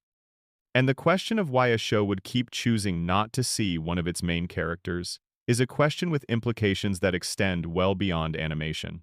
Section 8. The cutaway dimension. Are these memories real? The show's signature comedy technique is the cutaway gag, and everyone who has watched more than 3 episodes knows exactly what this means. A character sets up a comparison, "This is worse than the time I," or "That reminds me of when," and the screen cuts to a brief scene depicting whatever has been referenced, and then cuts back to the main story. The cutaway can last 3 seconds or 3 minutes. It can be directly connected to what's happening in the episode, or completely tangential. It can be a memory, an imagination, a hypothetical, or apparently a real event from the character's shared history. And that last category, the real events from shared history, is where the mystery begins. Because the cutaway gags of this show operate on an assumption that is never stated, but always implicit, that these are real. When Peter says this is worse than a specific time in the past, and the screen shows that time, the implication is that this thing actually happened to Peter. It's in his memory. It's part of his history. And some of these events are trivial, a meal gone wrong, an awkward social situation, a minor accident. But others are not trivial at all. Others depict events of such significance that if they really happened, they would have changed the character's life profoundly. The show never follows up on these. The character states they happened and moves on, and the audience is left holding the information without any instruction about how seriously to take it. The cumulative weight of the cutaway gags, across over 20 years of episodes, creates an extraordinarily dense and contradictory personal history for each character.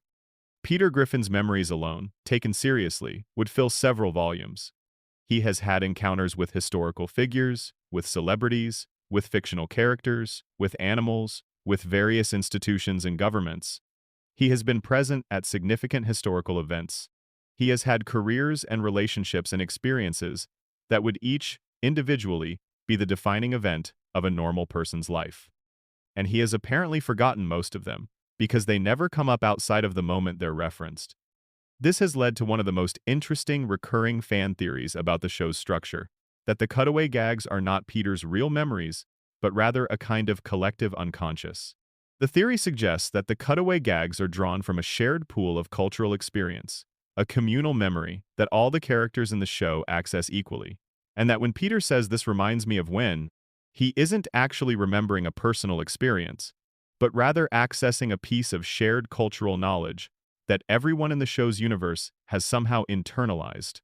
This would explain why the cutaway gags often involve events that couldn't have happened to Peter personally, why they reference celebrities and historical figures with whom Peter has no plausible connection, and why they're never followed up with consequences that would logically flow from the events depicted.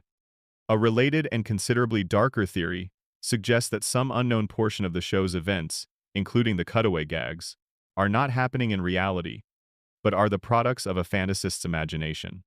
The theory suggests that the contradictions in the show's reality, the impossibilities, the resets, the characters who change without explanation, are all signs that this is an imagined world rather than a real one.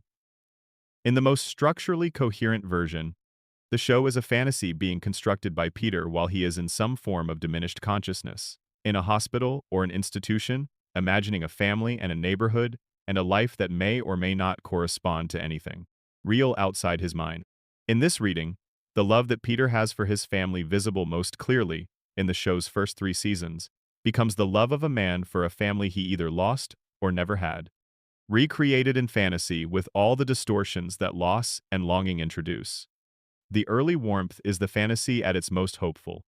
The later cruelty is what happens when hope curdles over time. When the fantasy starts incorporating the bitterness of the person doing the imagining.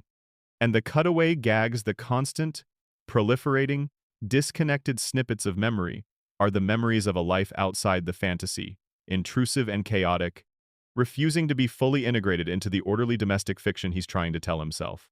The Conway Twitty gag deserves specific mention here, because it is the single most naked example of the cutaway format being used to fill time rather than tell jokes. For viewers who encountered it for the first time, it's genuinely confusing. The show cuts to a real country singer performing a real song, in full, without any comic framing whatsoever. There's no punchline, there's no context, there's just the song, playing to completion, while the main story waits. The first time, it's unexpected enough to work as a kind of surreal joke. The second and third times, it's simply a country music performance in the middle of a cartoon. The fourth time, it communicates something about the writer's relationship with the show and its audience that is worth examining. When you pad time with content that is openly not trying to be funny, you're either making a point about the nature of comedy and expectation, using the violation of expectation as the joke itself, or you're simply not trying. The Conway Twitty gag oscillated between these two interpretations, and the fact that it appeared multiple times across several seasons means you can't apply the same reading to every instance. At some point, it stopped being a meta-joke about television and started being evidence of a room that had run out of things to say. The Lois theory is one of the more provocative readings of the show's underlying mythology. It suggests that Lois Griffin, the patient, long-suffering, nominally sensible wife at the center of the show, may be something considerably darker than she appears on the surface. The evidence is drawn from various episodes: a flashback that reveals she has a violent past, an arc that shows she engaged in a crime spree when she was younger, moments where her capacity for coldness and manipulation becomes visible beneath the warm mother surface she generally presents.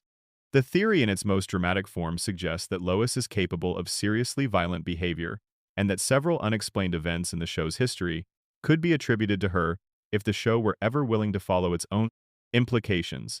This is a theory rather than an established fact. But the hints are there in the show's canon, visible to anyone who watches with attention, and they raise questions about the family's history and dynamics that the show prefers to leave unresolved. The cutaway problem reveals something about the trade-off between moments and stories. The show became, in its later seasons, very good at generating memorable individual moments.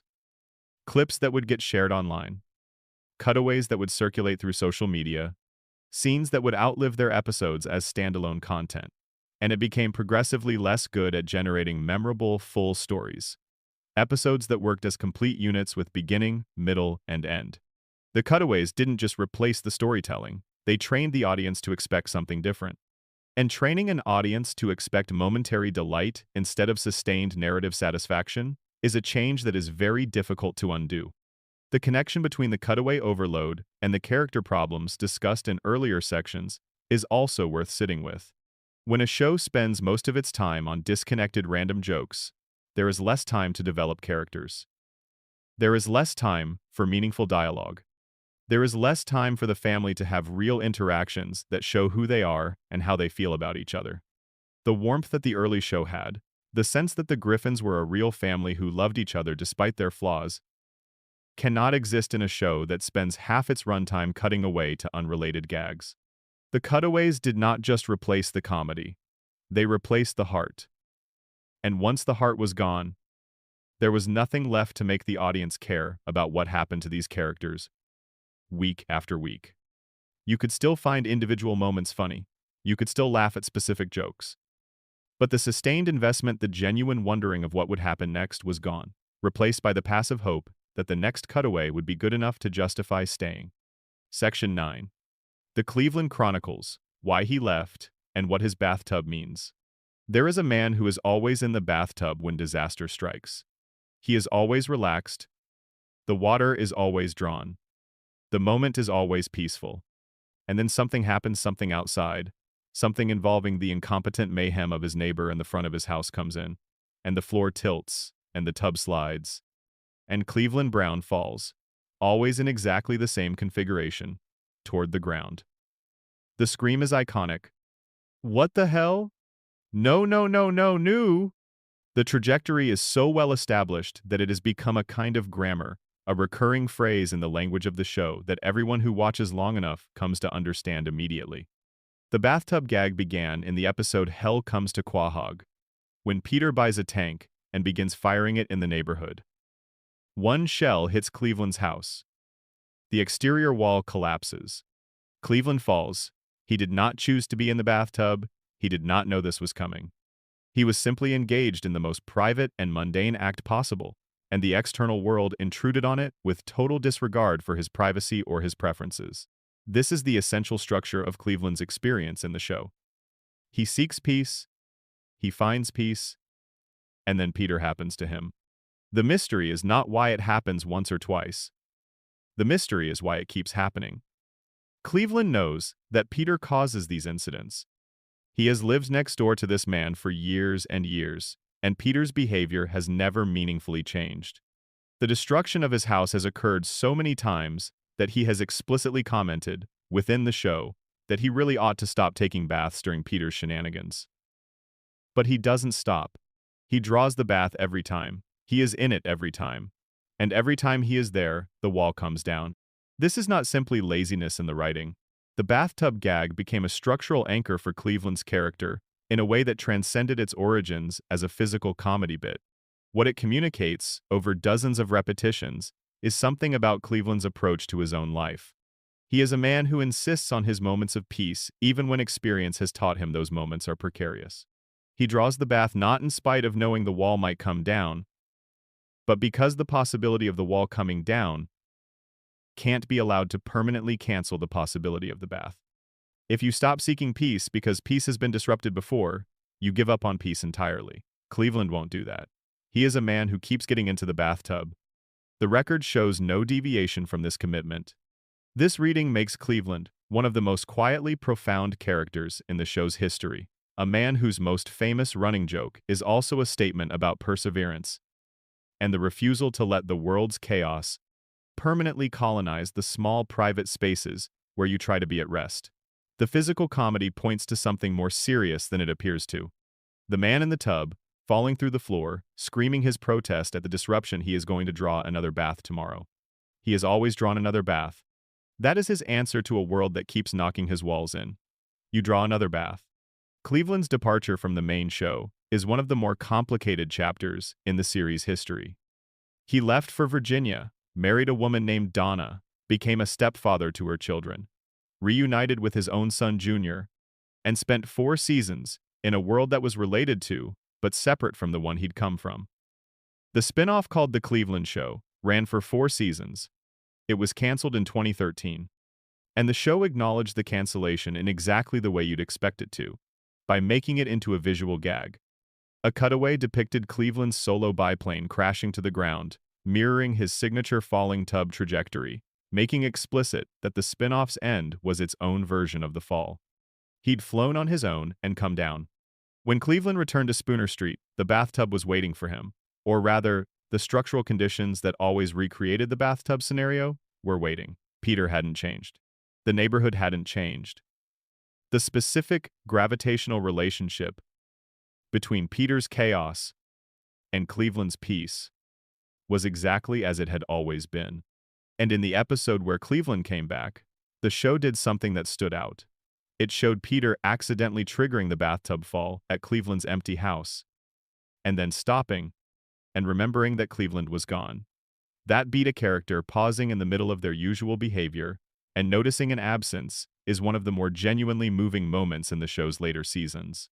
It suggests that Peter, who is so often shown as incapable of noticing the people around him, had noticed Cleveland, had missed him in some inarticulate but genuine way. Cleveland Brown, in the years before his departure, was one of the most genuinely warm characters in the show. His patience with Peter is almost saint-like. His slow burn delivery, the deliberate pauses, the careful cadence, the way his reactions arrived a beat after everyone else's as though he needed a moment to verify that what he'd just witnessed was real, became one of the most recognizable comic rhythms on the show. He was the member of the friend group who was most consistently decent, who was least likely to do something actively cruel, who retained something of genuine goodness, even as the others around him became less flattering versions of themselves across the seasons. The mystery in Cleveland's goodness is this: what sustains it? He was married to a woman who cheated on him with his friend. He processed that betrayal with a remarkable amount of dignity. He found new love, built a new family, and came home. His story, at its core, is one of loss and resilience and careful reconstruction, and that story sits in strange contrast to the bathtub gag that defines him visually. The gag is about vulnerability, about being caught exposed and undefended when the world intrudes. And Cleveland's life has been full of exactly that moments where the world intruded on his peace without warning. But unlike the gag, which always resets, Cleveland's life doesn't fully reset. He carries his history. He remembers what happened. He is, in that sense, the most continuous character in the show, the one who grows, who changes, who takes his losses with him. He is also the character whose departure said something about the show itself. When Cleveland left, the group of 4 friends at the bar became a group of 3, and the balance changed. The person who most reliably countered the group's worst impulses, who would occasionally say, gently, that maybe this was a bad idea, was gone. What replaced that balance in Cleveland's absence was not a counterweight, but an absence. Some characters exist primarily to make other characters funnier. Cleveland existed to make them better. And in his absence, they were mostly just worse. His return restored something the show didn't fully know it had lost, and that pattern of not knowing what you have until it's gone, and of finding the same thing waiting when you come back, is maybe the most human story the show ever told. And it told it not through dialogue but through the recurring image of a man falling out of a bathtub. Section 10. The Quagmire Conspiracy. The man who shouldn't exist. Glenn Quagmire is a man who is impossible. Not in the supernatural sense, he doesn't fly or read minds or survive explosions the way certain other characters in this universe do. He is impossible in a quieter, more statistically improbable way. He is impossible in the sense that his life, as the show has documented it, cannot have taken place within any normal framework of time and human biology. His driver's license, shown in a specific episode, lists his birth date as the 29th of February 1948. The episode was produced in a period when that birth date would make him approximately 61 years old.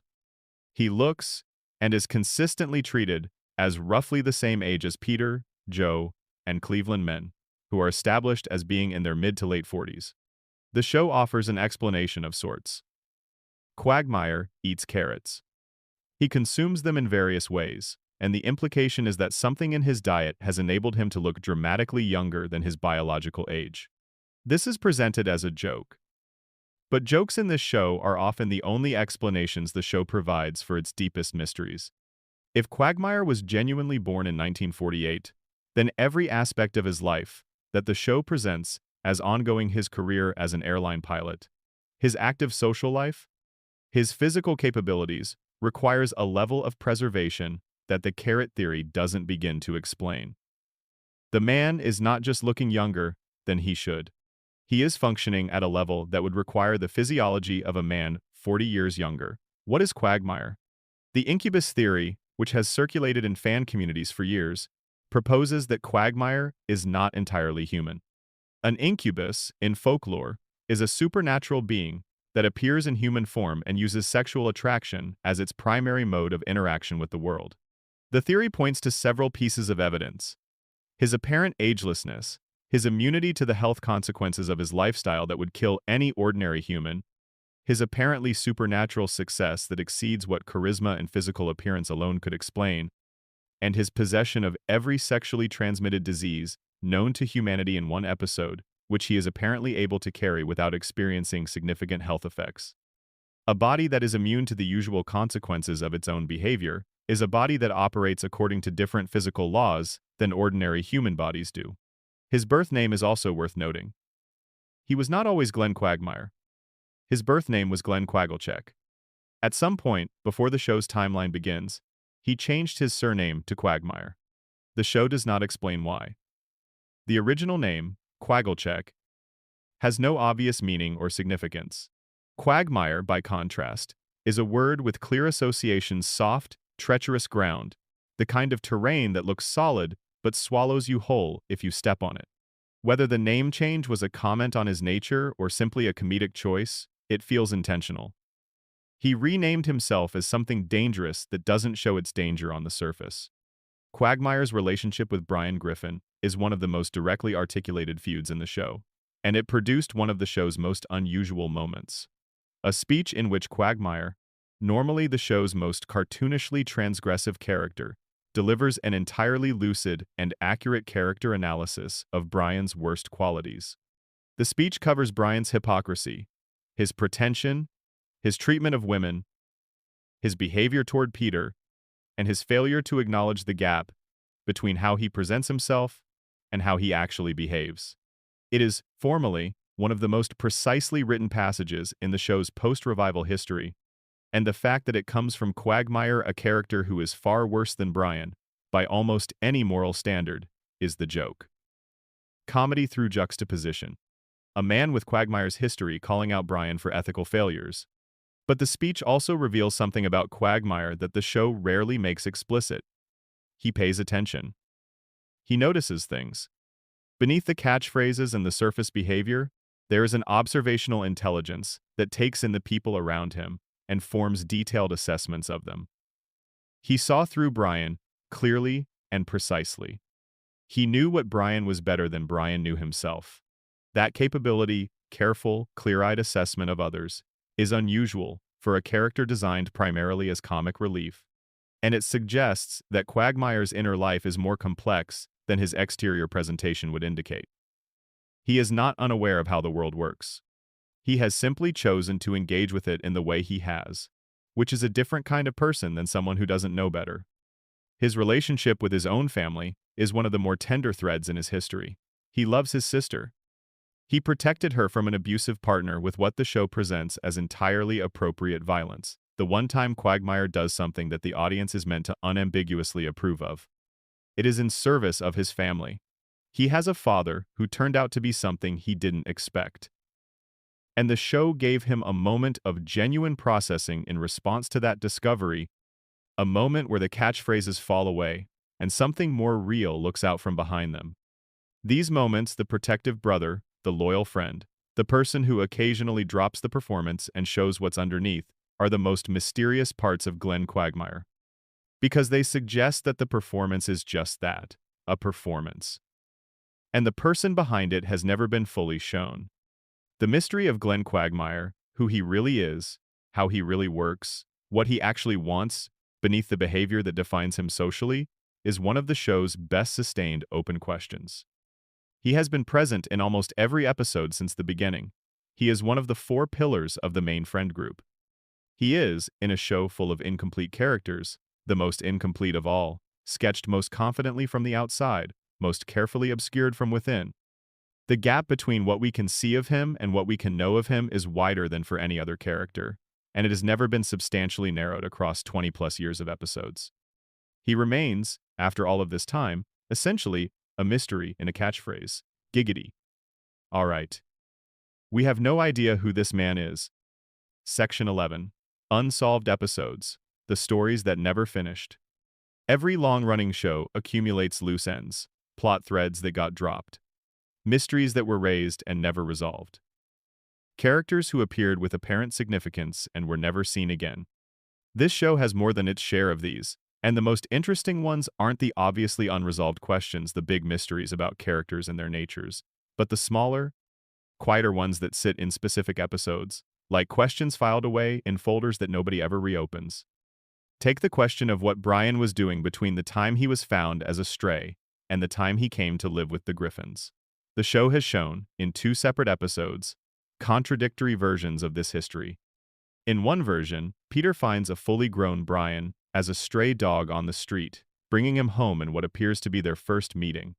In another version, home videos of Brian as a puppy are referenced, and those videos show none of the Griffin family, suggesting they were filmed by someone else before Brian came to live with them. Was there a previous owner? Who filmed those videos? What happened to that person? The show raised this question obliquely and never went back to it, leaving an entire prior chapter of Brian's life, his puppyhood, his early years, the people who knew him before the Griffins, completely unexamined. The mystery of Meg's beanie-covered heart, the medical condition introduced as a single episode detail, is another of these. If her heart is in her skull, protected by that beanie, then virtually everything about her physical health should be different. Her risks in ordinary life should be dramatically elevated. The fact that she has survived years of physical and emotional abuse in a show that has depicted some of that abuse in explicitly violent terms becomes even more remarkable given this anatomical anomaly. And yet the show introduced this fact and moved on, leaving it as one of the stranger pieces of disconnected backstory in the whole series. The evil monkey in Chris's closet is perhaps the most directly raised and most casually resolved mystery in the show. For seasons, Chris was terrified of a mysterious simian entity that lived in his closet and pointed at him menacingly from the darkness. The character was presented as a recurring mystery. Where did the monkey come from? Why was it in the closet? What did it want? The show eventually gave a somewhat throwaway explanation that the monkey had its own backstory involving domestic unhappiness, and then the monkey departed the closet, and that was the end of it. Years of Chris's fear, rendered insignificant by a single expository cutaway. The thing that had haunted his childhood was given a sad backstory and dismissed, and Chris himself barely processed any of it. The time machine and its implications constitute perhaps the most extensive unsolved mystery category in the show. Stewie has used it many times. He has changed history multiple times. The show has used time travel to address its own inconsistencies, most notably in Brian's death and resurrection, but has never provided a coherent account of how the timeline of the show actually works. Does every time travel event create a new branch? Does it overwrite the existing branch? Is there a single canonical timeline, or are there multiple parallel timelines branching off from every altered moment? The time travel lore is deliberately inconsistent, which means every time travel episode creates new discontinuities with previous ones, layering impossibility on top of impossibility until the past of the show's universe is essentially a palimpsest, many competing versions of what happened, written over each other in an order nobody can fully reconstruct. The question of Mayor Adam West, the recurring character named after and voiced by the late actor, is a mystery that the show never quite acknowledged as a mystery. He is the town's elected leader, while being obviously, comprehensively unfit for public office. He shows signs of genuine mental illness, possibly multiple conditions operating simultaneously. He makes decisions that would in any real governmental framework lead to immediate removal. And yet he is mayor, elected repeatedly. What does it tell us about the nature of this town and its citizens that this person is their democratically chosen leader? The show plays this for comedy, but the implications of a community that consistently chooses obviously dysfunctional leadership are darker than the comedy suggests. The town gets the mayor it deserves. The mystery of what the show is trying to say, and whether it ever actually said it, is the one that persists longest. In its earliest version, the show seemed to be saying something about family, about the specific way that love and dysfunction coexist within a household, about the capacity of people who exasperate each other to also genuinely need each other. The heart of the early show was the heart of a family comedy, and the darkness and the weirdness were in service of that warmth. Whether that was always the intention, or whether it was the accidental byproduct of a specific creative moment, it was real. You could feel it in the episodes. You can still feel it, watching them today, in the quiet moments between the jokes. A father who is a mess telling his wife he loves her. A talking dog helping a baby understand something about the world. A family that fights constantly and comes back together anyway. Those moments are still there, preserved in early seasons like flies in amber.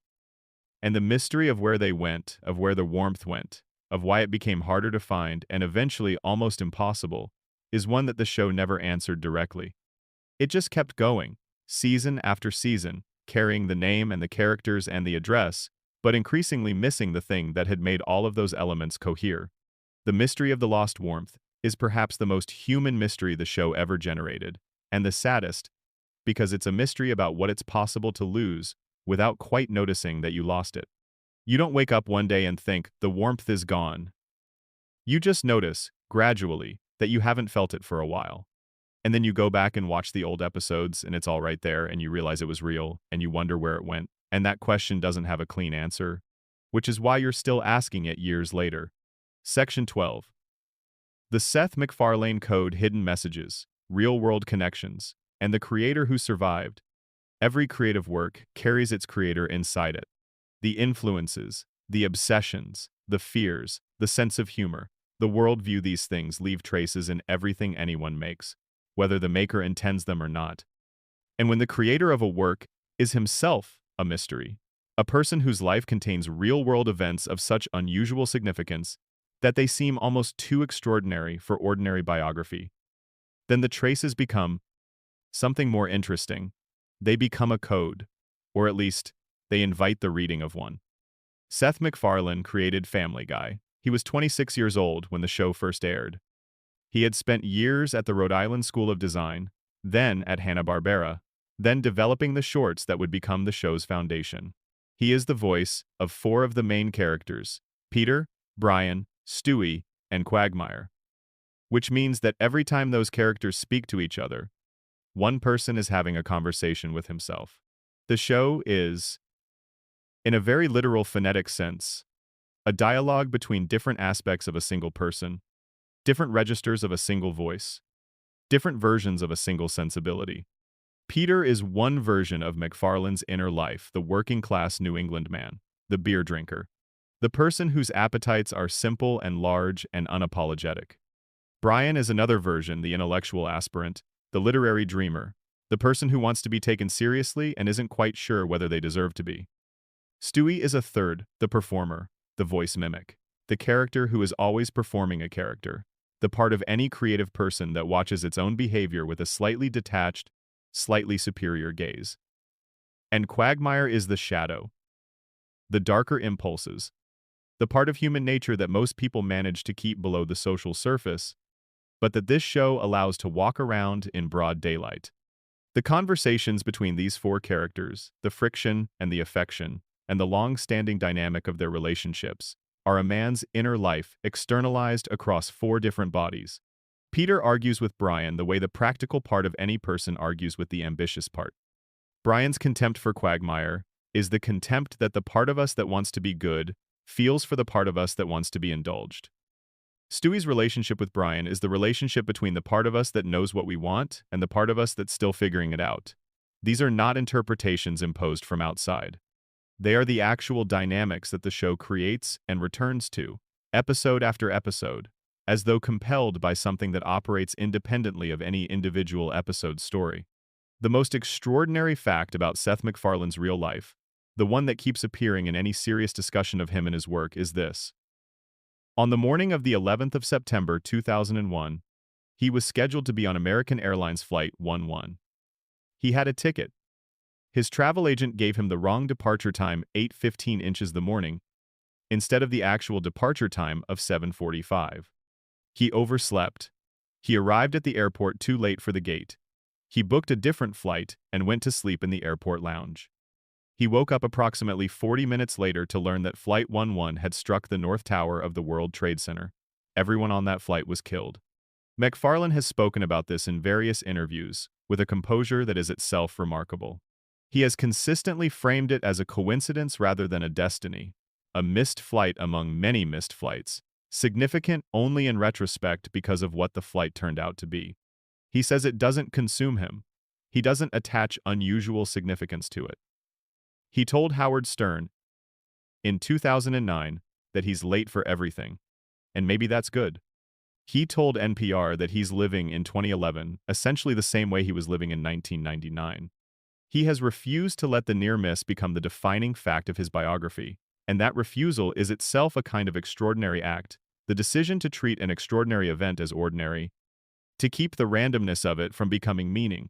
To live as though survival by coincidence is just survival.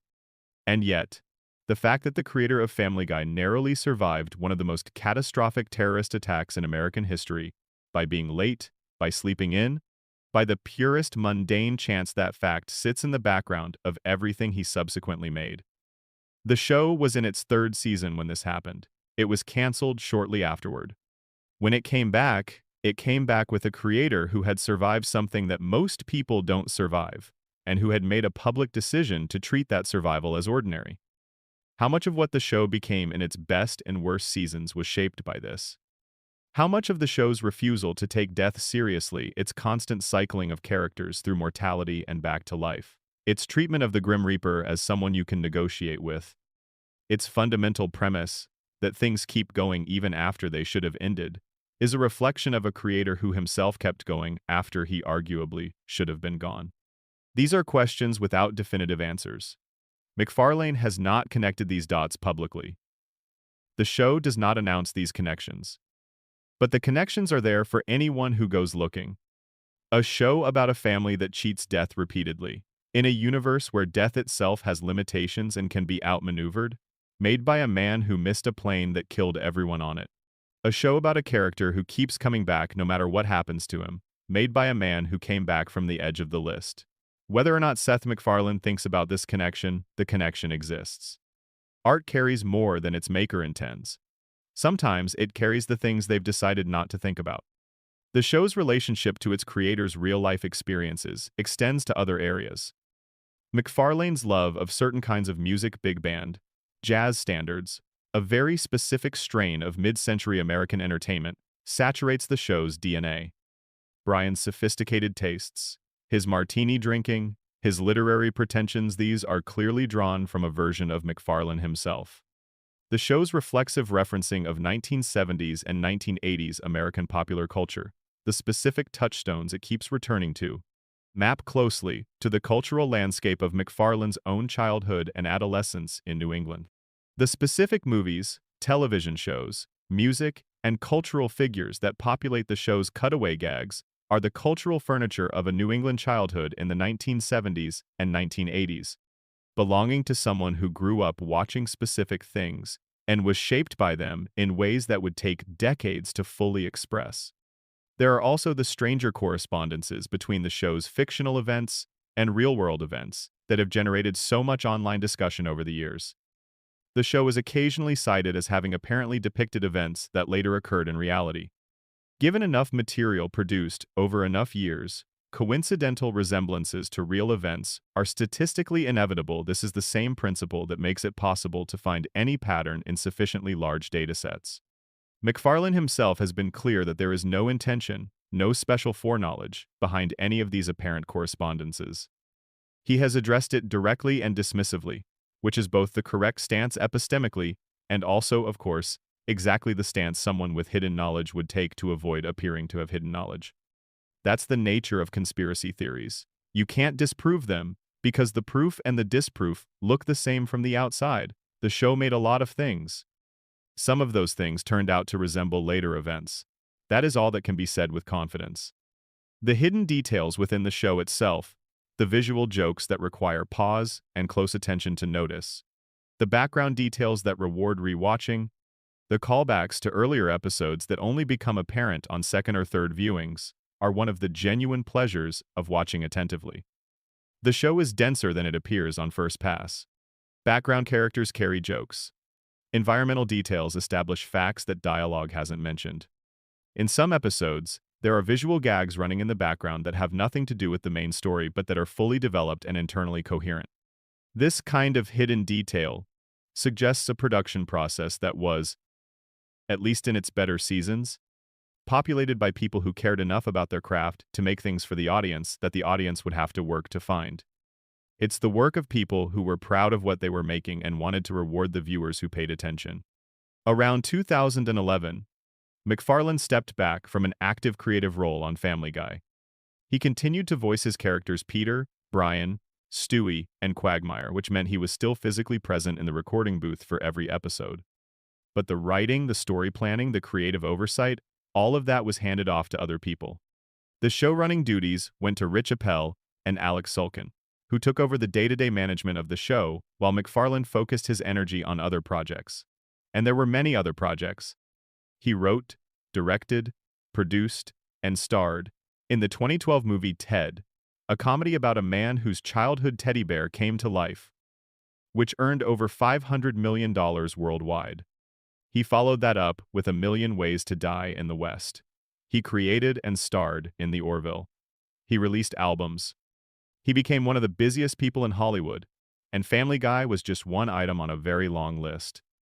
There is nothing wrong with a creative person pursuing new opportunities, but the impact on Family Guy was significant and undeniable. When the creator of a show steps away from the creative process, the show loses the one person who understood it better than anyone else. MacFarlane knew why the early seasons worked. He knew the right balance between heart and humor. He knew how far to push the characters and when to pull them back. He knew when a joke was too mean, too long, or too random. Without him actively making those decisions, the show drifted. The showrunners who replaced him in the creative driver's seat were competent professionals. But there is a difference between knowing a show and having the vision that created it. A showrunner who inherited a show is going to make different choices than the person who built it from scratch. Not necessarily worse choices, but different ones. And over many seasons, different choices in aggregate add up to a different show. MacFarlane had described the show as having reached what he called escape velocity, meaning it had been going so long that there was no logical reason to end it unless the audience stopped caring. He framed the show's continued existence in terms of financial utility and audience demand, rather than creative passion. There was no mention of exciting new stories he wanted to tell, or creative directions he wanted to explore. The show was continuing because it could, not because its creator had a burning desire to keep making it. That is a very different energy from the MacFarlane who pitched a 5-minute pilot to Fox back in 1998, bursting with ideas and enthusiasm for this world he had created. That MacFarlane had a vision. He had something to say. He had characters he was excited to develop and stories he was eager to tell. The MacFarlane of recent years has a dozen other projects on his plate and sees Family Guy primarily as a reliable source of income that can be used for good causes. That is a perfectly reasonable position to take after 25 years, but it explains a lot about why the show feels the way it does in its later seasons.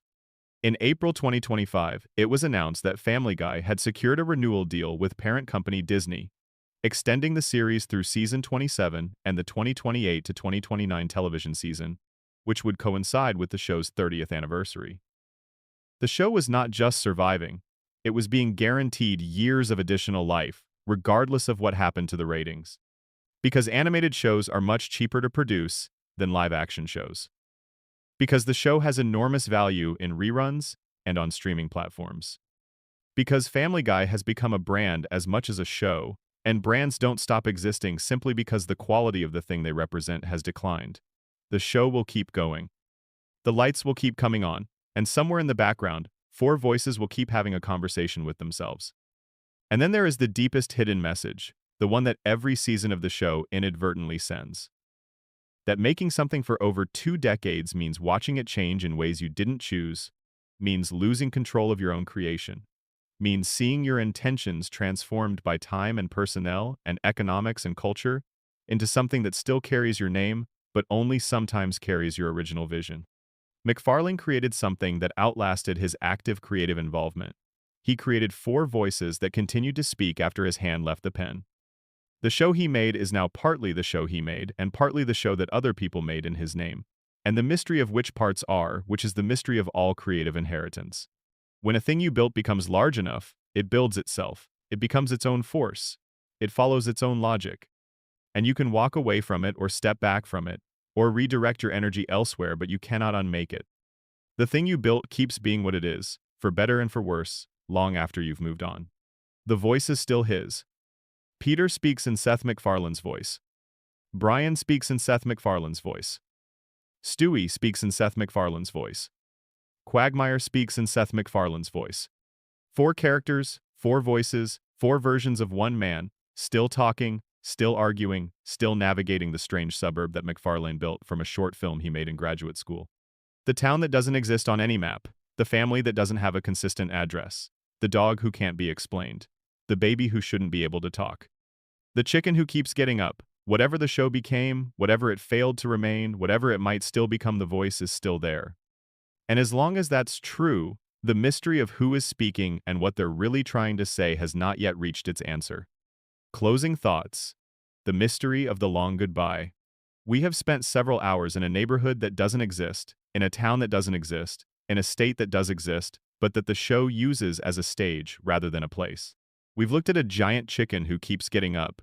We've looked at a man who was born in Mexico and doesn't remember his own children's birthdays. We've looked at a dog who is possibly a CIA experiment, possibly something even stranger, definitely impossible. We've looked at a baby who was evil and then wasn't, and at a girl who hides her heart under a hat. And at a man who is 60-something but looks 30. And at death himself, who is lonely and mortal, and capable of spraining an ankle on a Tuesday afternoon. What all of these mysteries have in common is that they are all versions of the same question. Who are these people? Not just the characters, the people watching, the people making. The people whose real emotions got attached to fictional beings over years and decades until the fictional beings felt as real as anyone. We've talked about Brian's death and what it meant that people got tattooed in his memory and signed petitions to bring him back. That's not something people do for a cartoon. That's something people do for a presence that has genuinely mattered to them, that has been a companion through real time in their real lives. Family Guy has been airing since 1999. Children who watched it with their parents are now adults watching it with their own children. Teenagers who stayed up late to catch it on Adult Swim in the early 2000s are now in their 40s. The show has been present through births and deaths, through relationships beginning and ending, through years that felt long and years that went by before they could be properly noticed. And throughout all of that time, the lights in the Griffins' living room have been on. Stewie has been plotting. Brian has been drinking a martini and feeling superior. Peter has been running into something that shouldn't be there. The same voices, the same address. The same neighborhood that shifts and contradicts itself but always resolves back to the house on Spooner Street. There's something comforting about that. Even if the show itself, in its later seasons, has sometimes been difficult to love. The constancy of it, the knowledge that it will be there. Every week, or almost every week, the lights come back on. The town reassembles itself. The chicken opens his eye. The dog sits down with a martini. The baby looks up from whatever he's building and checks whether anyone is watching. The big man at the center of it all scratches the back of his neck and wonders, for a moment, how he ended up here. And then the episode begins. And the mystery continues, and none of the open questions from last time have been answered, and somehow that's all right.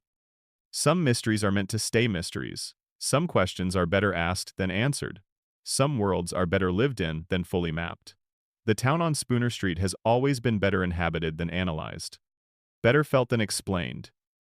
Better stumbled into, half asleep at 2 in the morning with the lights low and whatever you're drinking cooling beside you, than encountered as a subject of investigation. Which is maybe what all the best fictional worlds are like. They don't answer your questions.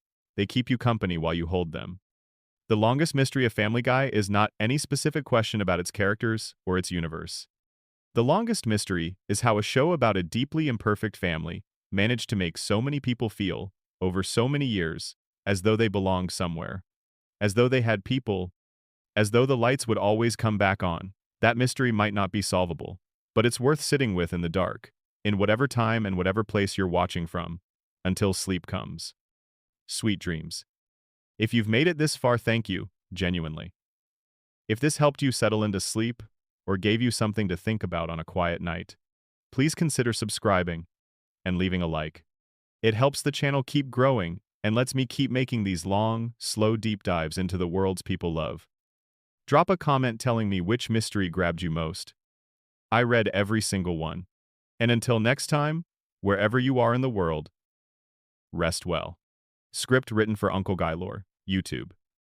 https://www.com/@UncleGuyLore. Section 13. The Lois Griffin enigma, the most dangerous housewife in Rhode Island. There is a version of this show in which Lois Griffin is the most terrifying character. Not in the comedic way that Stewie was terrifying in the early seasons, that operatic, theatrical menace of a baby with a laser gun. No. Terrifying in a quieter, more domestic, more credible way. The kind of terrifying that hides in plain sight, obscured by competence and warmth, and the social role of the responsible wife and attentive mother. Lois Griffin, née Pewterschmidt, is the daughter of one of the wealthiest families in New England. She grew up in privilege, with private schooling and cultural exposure and the particular kind of confidence that comes from never having to worry about money. She chose to marry Peter Griffin, a man her family never fully approved of, a man with limited education and modest ambitions, and an IQ that the show itself has put at just barely above clinical limitation, and in doing so, she chose a life that was radically smaller than the one she could have had. The show uses this as a source of ongoing comedy. Lois's intelligence and capabilities surrounded by chaos, her patience stretched to breaking, and then somehow always snapping back. But here is what the show established and then mostly forgot. Lois is not simply patient, she is accomplished. She is a classically trained pianist who has performed publicly. She has a pilot's license.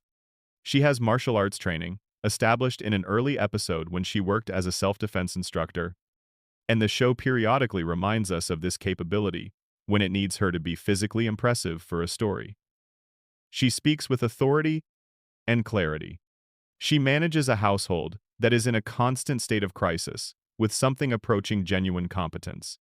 She is, in every measurable way, the most capable adult in the Griffin house, and possibly on the entire street.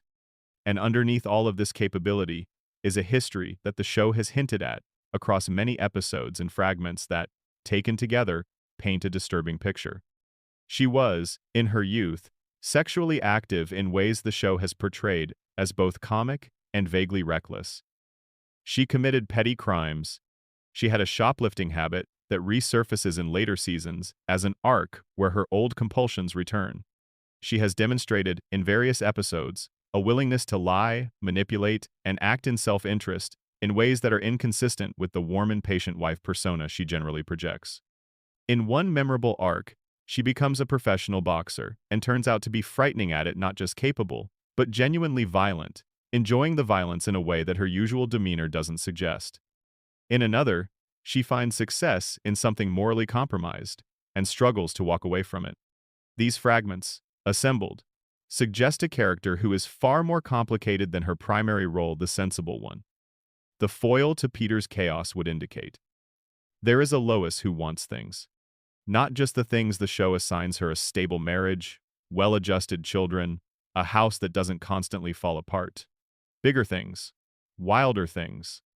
Things that her marriage to Peter and her life on Spooner Street have required her to sublimate. And the show gives us glimpses of what happens when that sublimation fails, when the things she wants surface despite her best efforts to keep them contained. Those episodes tend to be the most interesting Lois episodes, the ones where she is most clearly a person rather than a foil. The mystery of Lois Griffin is the mystery of suppression, of what it does to a person over decades. The early show gave us glimpses of it, the way she managed Peter, with a combination of genuine love and quiet exasperation that felt real and earned. But those glimpses were always softened by her return to the patient wife role at the end of each episode.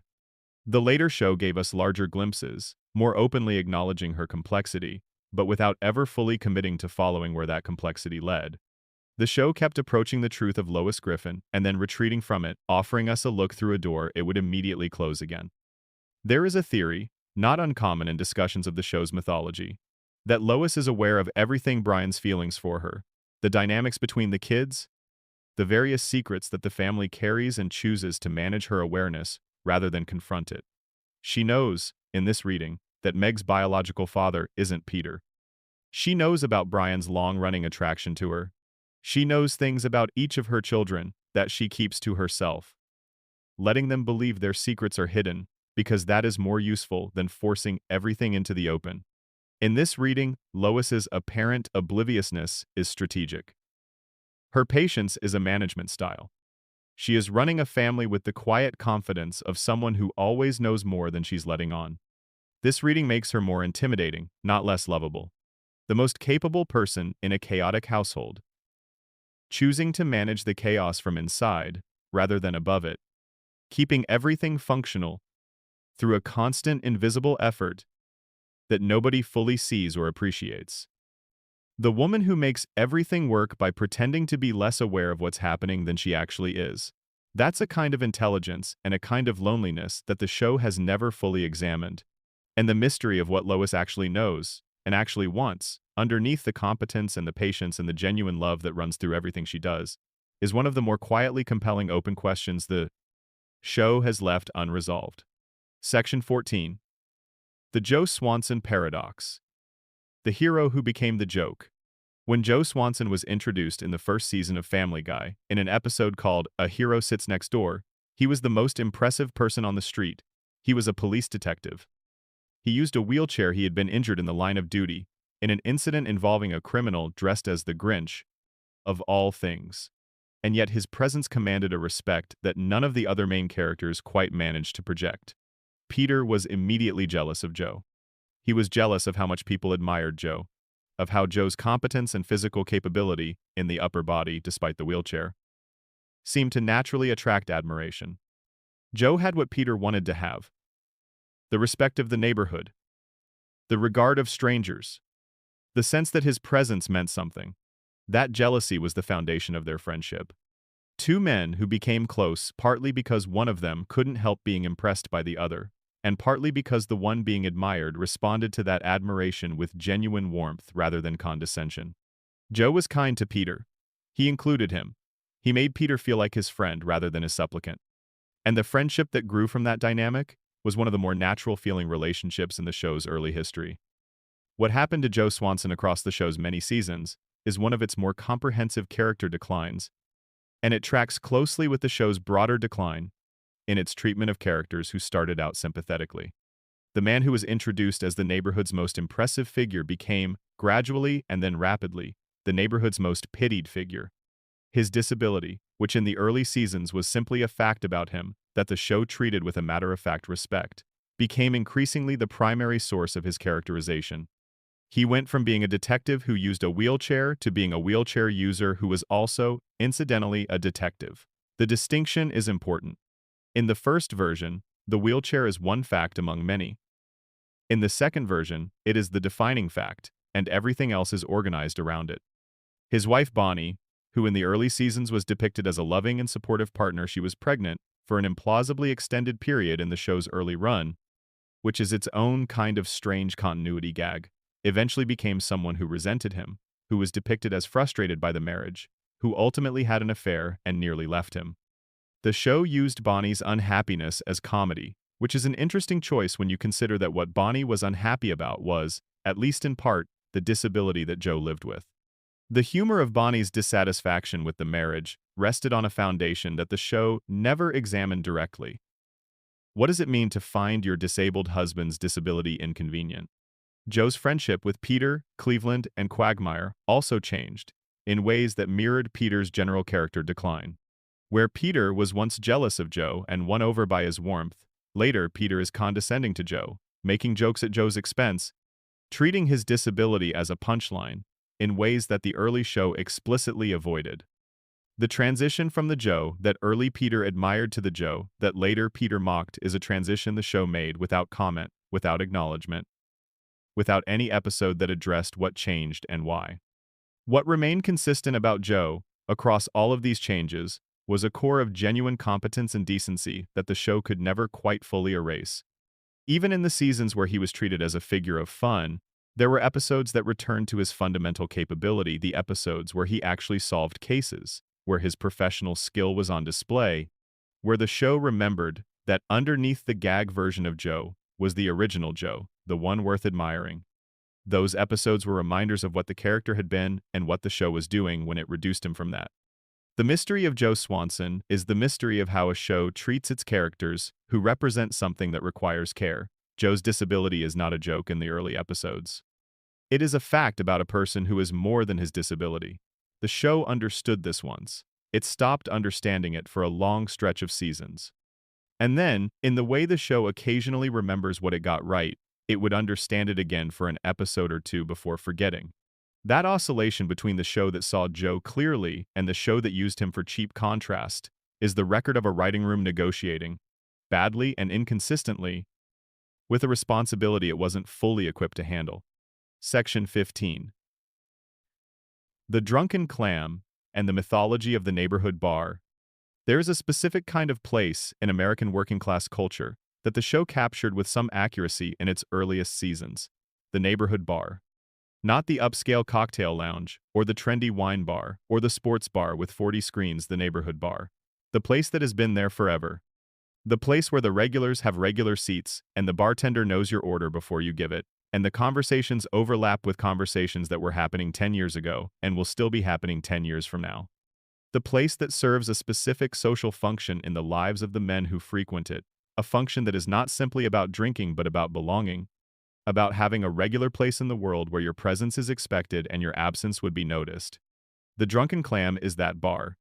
It is, in some ways, the most important location in the show's geography, more important than the house, more important than the school, more important than any of the other recurring locations. It is where the friendship between Peter, Cleveland, Joe, and Quagmire actually lives. Not at birthday parties or neighborhood barbecues or family events. At the bar. On their regular stools. With whatever they're drinking in front of them, and the low, steady noise of a bar around them, and the particular quality of conversation that happens when men who like each other don't have to perform that liking, don't have to dress it up or make it special, just let it exist in the ambient space of a place they all belong. The show got this right in its early seasons, in a way that is easy to underestimate. The conversations at the Drunken Clam were rarely about anything important. They were about the things men talk about in bars: sports, work, women, the minor frustrations of daily life, the small observations about the world that don't rise to the level of genuine insight, but that feel good to say out loud, in the company of people who won't make you feel stupid for saying them. The humor in these scenes came from the specificity of the characters, the particular ways they each contributed to the group dynamic, the way the conversation flowed between them with the easy rhythm of people who have been having the same conversation, in slightly different forms, for years. What the bar represented, in those early seasons, was the one space in Peter's life where he wasn't required to be anything specific. He wasn't the husband who needed to be better. He wasn't the father who needed to do more. He wasn't the employee who needed to be more reliable. He was just Peter, in his regular seat, with his regular beer, surrounded by people who had chosen to be there with him specifically. The bar was the space where he was most himself, and least criticized for being himself. And the warmth of that space was the warmth of the show, at its most specific and most earned. The show used the bar less generously in its later seasons. The Drunken Clam became more of a set piece than a location, a place where characters were positioned when a specific kind of scene was needed, rather than a space with its own ongoing life. The conversations there became less about the texture of the friendship and more about whatever plot device or theme the episode was pursuing. The regulars were still regulars, but the quality of their regularity changed. They were there, in their seats, but the sense that this was where they genuinely belonged. That this bar was specifically theirs, in the way that a bar can be specifically yours. After years of showing up faded, as the characters themselves became less specific, less dimensional, more like archetypes filling prescribed roles than like people with actual inner lives. The mystery of the Drunken Clam is the mystery of what makes a place meaningful. It's not the physical location. Bars close and reopen under different names, and the regulars scatter and reassemble somewhere else. It's the accumulation of time and shared presence in a specific space. It's the sediment of conversation and laughter, and the occasional significant moment layered over each other across years, until the place itself holds something, becomes something, beyond its physical dimensions. The Drunken Clam held that quality in the early show. It held the friendship in a way that felt real, and when the friendship changed, the bar changed with it. The place became less than what it had been. And the mystery of what it would take to get back to that quality of what the show would need to do differently to recover the specific warmth that the bar used to hold is one of the questions nobody has quite managed to answer. Section 16. Chris Griffin and the Strange Case of the Forgotten Son. There is a son in the Griffin household who is perpetually on the edge of the story. He is present. He has appeared in hundreds of episodes. He has his own catchphrases, his own running gags, his own personality traits that are consistently applied. He is played with genuine comic skill by Seth Green, whose delivery has always been one of the more underrated performances in the show's voice cast. And yet, across 20-plus seasons of a show about a family, Chris Griffin remains the least examined member of that family. He exists in a kind of narrative periphery, permanently available for a quick joke, but rarely the subject of sustained storytelling or genuine character development. This is strange when you consider what the show has established about Chris over the years. He is, in some ways, the most straightforwardly likable of the Griffin children. He is kind, in the artless way that people who haven't been taught cynicism are kind. He is enthusiastic about things he likes. He has artistic talent. The show has depicted him as a genuinely skilled visual artist, a drawer, someone with a real eye, and has occasionally used this talent as the basis for an episode, before cycling back to his usual role as the least discussed member of an already dysfunctional family. He has had relationships. He has had friendships. He has navigated the social landscape of James Woods Regional High School with the specific kind of ongoing mid-tier social position that makes a certain kind of adolescence feel both manageable and quietly lonely. And then there is the question of his parentage. The show has, at various points, made jokes suggesting that Chris might not be Peter's biological son. There was a running gag about Chris possibly having been kidnapped from a Dutch family, which was never resolved in any definitive way. The show has been inconsistent about whether this is a genuine piece of backstory or purely a throwaway joke, but the ambiguity itself is notable. In a family where Meg's parentage is a substantive mystery and where Peter's own parentage is a plot point, the question of Chris's origin deployed as a joke but never fully dismissed sits there, neither established nor denied. What is Chris Griffin supposed to be? The show seems uncertain. He is the middle child. In some respects, though the birth order isn't exactly analogous, he's the second child, not the third.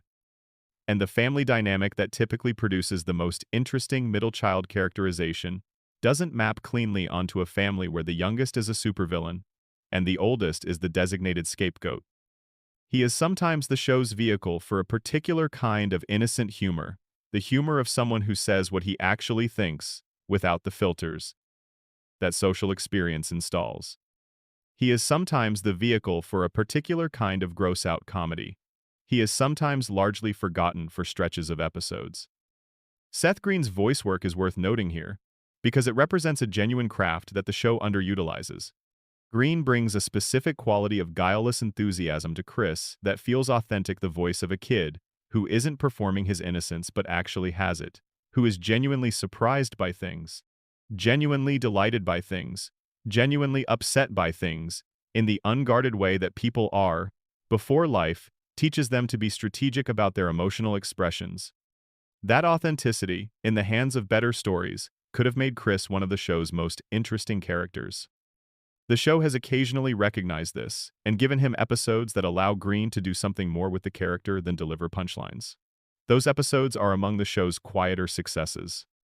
The mystery of Chris Griffin is ultimately the mystery of squandered potential in a specific register.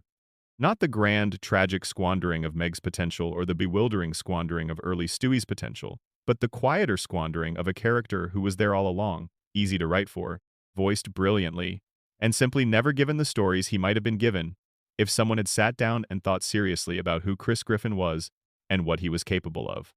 He remains, at the end of all these seasons, the son the show forgot to see. Not invisible, he's there every week, delivering his lines, getting his laughs, but somehow not quite present. Not quite real in the way the early versions of his parents and siblings were real. A placeholder for a character that the show might have written, if it had ever decided to try. Section 17. Hidden continuity, the Easter eggs and running gags that create a mythology. The show has, across its many seasons, built up a mythology of internal references and hidden details that reward the attentive viewer in ways that casual watching doesn't reveal. These are not the obvious running gags, the bathtub, the chicken fights, but the subtler ones. The ones that require you to have been paying attention across many episodes and many seasons to catch it all. The ones that suggest a group of writers who were, at least in certain periods, genuinely invested in building a coherent world underneath the comedy. Take the recurring presence of the Petercopter, a helicopter that Peter builds and crashes repeatedly across various episodes, each time without apparent consequence for his finances or his safety record. The joke is always the same. Peter builds something impractical and disastrous. But across the many appearances of the Peter Copter, there are small variations and callbacks that suggest someone on the writing staff was tracking it, making sure the various versions referenced each other in subtle ways, building a minor mythology around an absurd recurring prop. The character of Dr. Hartman, the family's primary care physician, is another example. He is a recurring presence who is explicitly depicted as a bad doctor, a man who confidently makes wrong diagnoses, performs unnecessary procedures, and generally approaches medicine with the kind of cheerful incompetence that the show applies to most of its authority figures. But across his many appearances, Dr. Hartman has been given small, consistent character details, a specific way of delivering bad news, a particular relationship with the hospital administration, a recurring quality of obliviousness to the harm he causes that make him feel like an actual character, rather than simply a recurring prop. Someone wrote him consistently across years of episodes. Someone cared about the internal consistency of a minor character who exists primarily to be wrong about medicine. The show's treatment of its extended supporting cast, the characters who appear in multiple episodes without being part of the main family, or the immediate friend group, reveals a similar attention to detail in the better seasons. Horace, the bartender at the Drunken Clam. Principal Shepard at the high school. Tom Tucker and Diane Simmons, the local news anchors. These characters have their own histories, their own recurring personality traits, their own internal logic. The show hasn't always been consistent with them, but in the periods when it was, they contributed to the sense that the town was a real place populated by actual people, rather than a backdrop for the Griffins. The fate of Diane Simmons is worth noting here, because it represents one of the more dramatic uses of a supporting character in the show's history. Diane was the co-anchor alongside Tom Tucker for many seasons, and across that time, the show built a picture of a specific kind of professional relationship, the kind that exists in newsrooms and television studios, characterized by public civility and private resentment, by competitive undercurrents and mutual dependence, and the specific hostility that forms between two people who need each other professionally and would prefer not to. And then, in a later season, Diane became the villain of an episode in which she committed multiple murders before being killed by Stewie. The transition from recurring supporting character to murderous villain was abrupt. But the show made it work by drawing on years of established character detail. We'd seen enough of Diane to believe in her bitterness. We'd seen enough of her competitive relationship with Tom to understand what could push her to an extreme.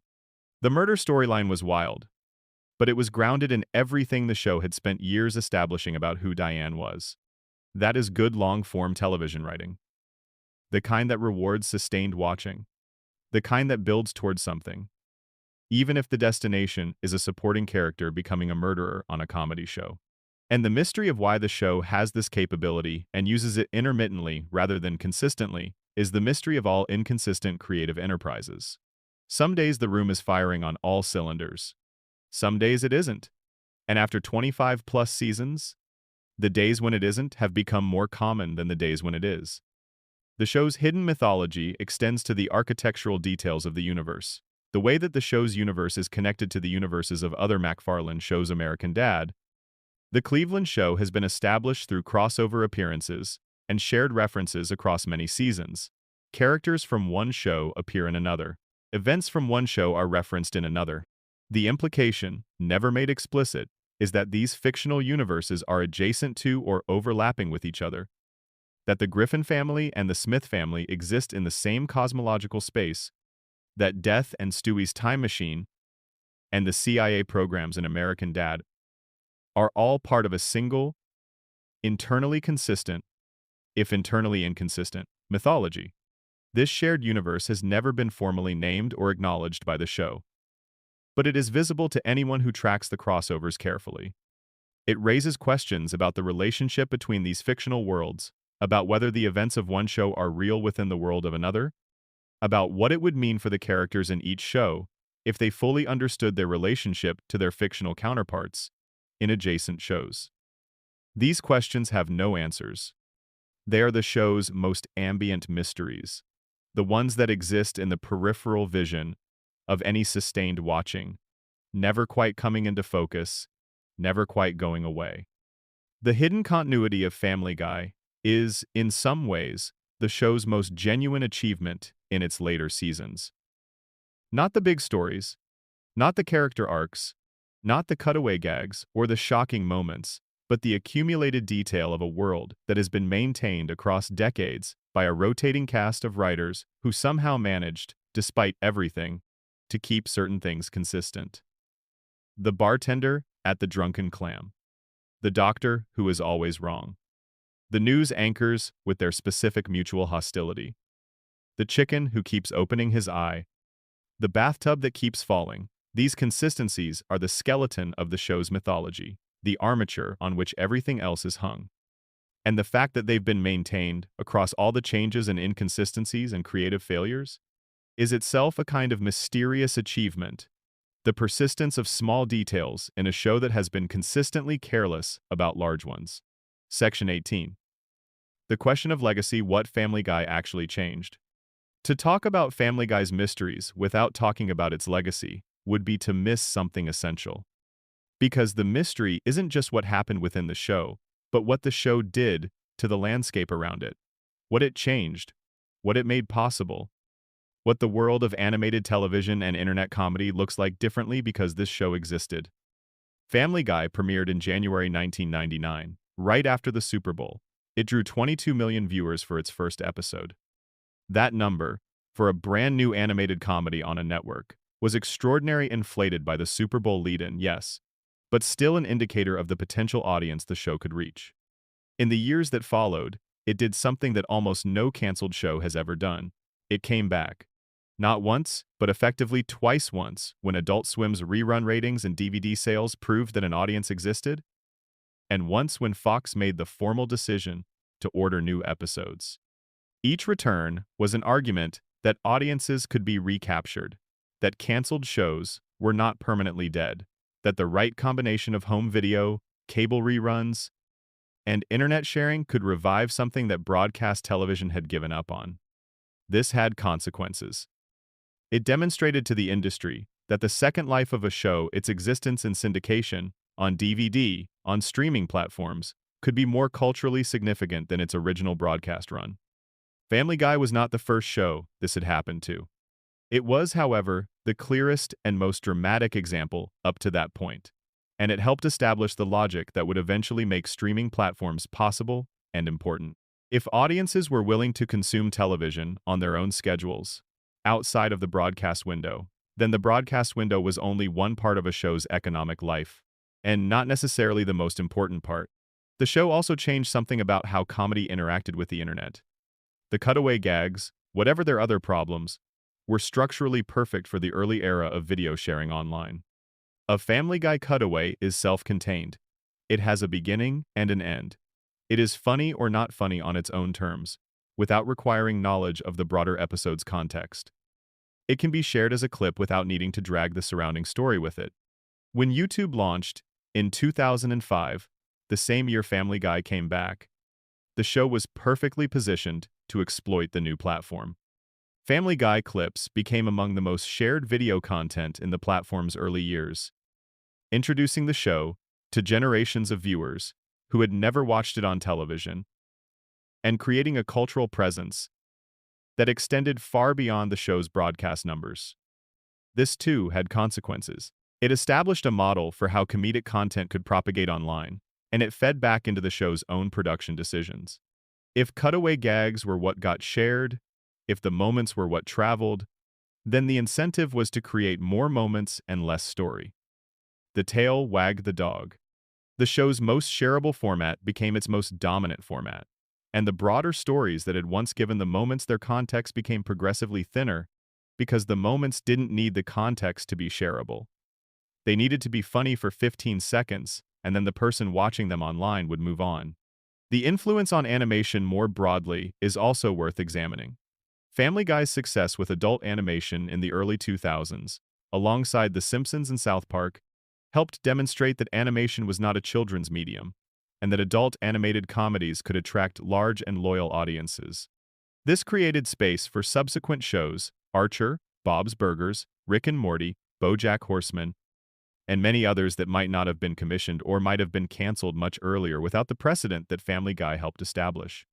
The show is, in a sense, the middle generation of adult animation, the generation between The Simpsons and the explosion of sophisticated adult animation in the 2010s. It occupied that middle period, kept the form alive, and helped prepare an audience for the more ambitious shows that came after it. The mystery of Family Guy's legacy is the mystery of complicated influence. The show did things that mattered, that changed things, that made other things possible. It also did things that were less good. It normalized a certain cheapness of humor, a willingness to shock, rather than think, a casualness about cruelty that found its way into subsequent shows that didn't always handle it as skillfully. The legacy is mixed, as most legacies are mixed. The influence went in multiple directions. The good it did and the harm it did are both real and both ongoing, and the full accounting of what this show meant is still being written. What is certain is that Family Guy was, in its best seasons, something special. A show with a specific voice, a specific sensibility, a specific warmth. A show that understood something about families, about the love that persists through dysfunction, about the tenderness that lives inside clumsiness, about the way people who drive each other crazy are often the people who need each other most. That show exists, completely and fully, in its earliest seasons. It is still there to be watched. It is still as funny and warm and specific as it was when it first aired. And the mystery of what separated that show from what the show became is ultimately a mystery about creative care, about what happens when the people responsible for something stop asking hard questions about what it's for and start asking easier questions about what keeps it running. Family Guy ran, it kept running, it's still running. Whether that's a triumph or a tragedy depends on which version of the show you loved first, and how much you're willing to forgive a thing for becoming different from what it was. The answer to that question is personal, and it changes depending on the night, and it doesn't have a resolution that everyone will agree on, which makes it, appropriately, one more mystery that the show generated and declined to resolve. Section 19. The Road to Series, a friendship that carried the show. There is a sub-series within Family Guy that almost every fan considers the show at its most consistent, most creative, and most emotionally honest. It doesn't involve the main family's domestic dramas. It doesn't rely on the rotating cast of supporting characters or the neighborhood's recurring conflicts. It strips the show down to two characters, removes them from the familiar geography of the house and the street, and sends them somewhere new. The Road to Series episodes, named in the tradition of the old Bing Crosby and Bob Hope travel comedies, are the episodes in which Brian Griffin and Stewie Griffin travel somewhere together, and in doing so, reveal things about each other that the regular format of the show never quite has the space to explore. The first Road to episode, Road to Rhode Island, aired in the second season, and it established the template clearly. Brian and Stewie are stranded together away from home. They have to find their way back. Along the way, the show generates comedy from their wildly different personalities, their mutual frustration, and their developing affection, and generates something more than comedy from the way their friendship gradually deepens into something genuine over the course of a single episode. The joke is the odd couple dynamic. The substance is the relationship. What makes these episodes remarkable in context is that they require the show to slow down. The rapid-fire pace of the regular format, the cutaways, the quick gags, the constant movement from one joke to the next, cannot sustain itself across a story that requires character development. The Road to episodes have to let things breathe. They have to give Brian and Stewie time to actually talk to each other, actually respond to each other, actually be affected by what they learn about each other. This forces the writers into the kind of sustained character work that the regular format has always resisted. And the result, almost every time, is a better written episode than the show typically produces. The mystery of why the show didn't take more guidance from its own best work, why the Road to template wasn't applied more broadly to other character pairings, other scenarios that might have generated the same quality of sustained engagement, is one of the more frustrating questions about the show's creative choices. There is no technical reason that the approach only works for Brian and Stewie. The combination of two characters with strongly contrasting personalities, removed from their familiar context, forced into genuine interdependence, this is a story structure that works for virtually any pairing. Peter and Meg could have had their version of a Road to episode. Joe and Quagmire could have had one. The structure was available. The show chose not to use it more broadly, preferring the safer territory of established formats that required less sustained creative investment. What the Road to episodes gave Brian and Stewie, over many iterations, was a relationship history that the regular episodes couldn't have built on their own. Each Road to episode added something to what we understood about these two characters and what they meant to each other. By the time Brian died in season 12 and Stewie traveled back through time to save him, the emotional weight of that moment was drawing on everything the Road to episodes had established. The grief Stewie felt wasn't the grief of losing a household pet. It was the grief of losing the one person who had consistently treated him as a person worth knowing. That specificity of loss required years of episodes to build, and the Road to series built more of it than any other format the show used. Road to the Multiverse is perhaps the most technically ambitious episode in the show's history, taking Brian and Stewie through multiple parallel universes with wildly different visual styles. Road to Germany is historically weighted in a way the show rarely attempted. Road to the North Pole manages to be both deeply dark and genuinely moving in a register the show almost never found elsewhere. Each of these episodes represents the show at its most willing to try something, and the trying consistently produced the most rewarding television the show made in any given season they appeared. The relationship between Brian and Stewie is also the show's most honest exploration of a particular kind of friendship. The friendship between two people who are permanently out of place in the world they share. Brian doesn't fit anywhere cleanly, not fully in the human world, not fully in the animal world, belonging to neither but present in both. Stewie doesn't fit anywhere at all, too intelligent and too emotionally complex for his actual age and physical circumstances. Unable to be taken seriously by the world around him, except by the one person who has chosen to take him seriously. They are both, in their different ways, strangers in the world they inhabit. Their friendship is the friendship of two strangers who found each other and chose to make a home in that shared strangeness. It is, when the show remembers to treat it as such, one of the most quietly beautiful things animated television has ever given us. The mystery of the Road to series is partly the mystery of why it stayed separate from the main show's trajectory. In seasons where the regular episodes were declining in quality, the Road to episodes remained strong. In seasons where the characters felt hollow and underdeveloped in the regular format, they felt rich and specific in the Road to format. The same writers, the same characters. Different results, depending on which format was used. What that tells us is that the show knew how to be better than it usually chose to be. The capacity was always there. The Road to episodes are the evidence. They are the show showing its hand, demonstrating what was possible if the writers were given the time and the structure to develop it. And the mystery of why that demonstration didn't change the show's standard approach, why knowing what worked didn't make working that way. The default is one of the most baffling creative mysteries in the show's long history. Section 20. Cancelled, revived, and the strange second life of Family Guy. In May of 2002, Fox canceled Family Guy after 3 seasons and 50 episodes. The official reason was low ratings. The show had never been a consistent ratings performer, partly because Fox moved it around the schedule with what seemed like deliberate unpredictability, scheduling it against strong competition, and then blaming the show when it lost those time slots. There was also, in the network's internal culture at the time, a perception that the show was difficult. Its humor was divisive, its creator was young and had strong opinions.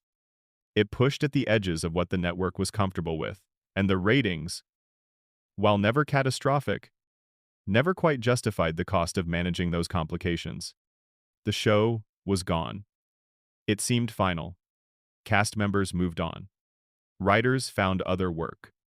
The production infrastructure dismantled itself in the usual way that production infrastructure does when a show ends. Seth MacFarlane, still in his 20s, found himself with a canceled show and the particular kind of professional uncertainty that follows a first big swing that didn't land the way everyone hoped. And then something happened that the television industry had never quite seen before. Cartoon Network's Adult Swim acquired the rights to air Family Guy reruns in the middle of the night. The reruns found an audience. Not the broadcast audience that the show had been competing for, but a different audience, younger, more nocturnal, less scheduled in their television consumption, more willing to sit with something weird and dark and aggressively irreverent in the 1 a.m. hour when nothing else was on. These viewers weren't casually encountering the show. They were actively choosing to stay up to watch it, or recording it, or watching it in the specific way that people watch things they've discovered and want to possess, not just consume. The DVD releases came at the same time. Family Guy Volume 1 sold in numbers that surprised everyone. Then Volume 2. Then Volume 3. The home video market in the early 2000s was still a significant cultural force. Streaming was years away, and a show that sold well on DVD was demonstrating audience loyalty in a measurable, economically significant way. The numbers that Fox's cancellation decision had been based on the overnight ratings that measured how many people were watching live were only part of the picture. The part they didn't measure was the audience that would buy the show, own it, watch it repeatedly, share it, discuss it. Fox reversed the cancellation in 2004 and ordered new episodes. The show returned in May 2005 to its highest ever ratings for a season premiere. The audience that had been building through late-night reruns and DVD purchasing arrived for the return and arrived in force. The story became a television industry legend, the show that proved cancellation wasn't death, that the second life of a property could matter more than its first, that audiences could organize around a canceled show and make enough noise and spend enough money to bring it back. This had consequences that extend in multiple directions. It established a template that fans of other canceled shows have tried to replicate many times since, with variable success. The passionate, organized fan campaign to bring back a canceled show is now a recognized phenomenon.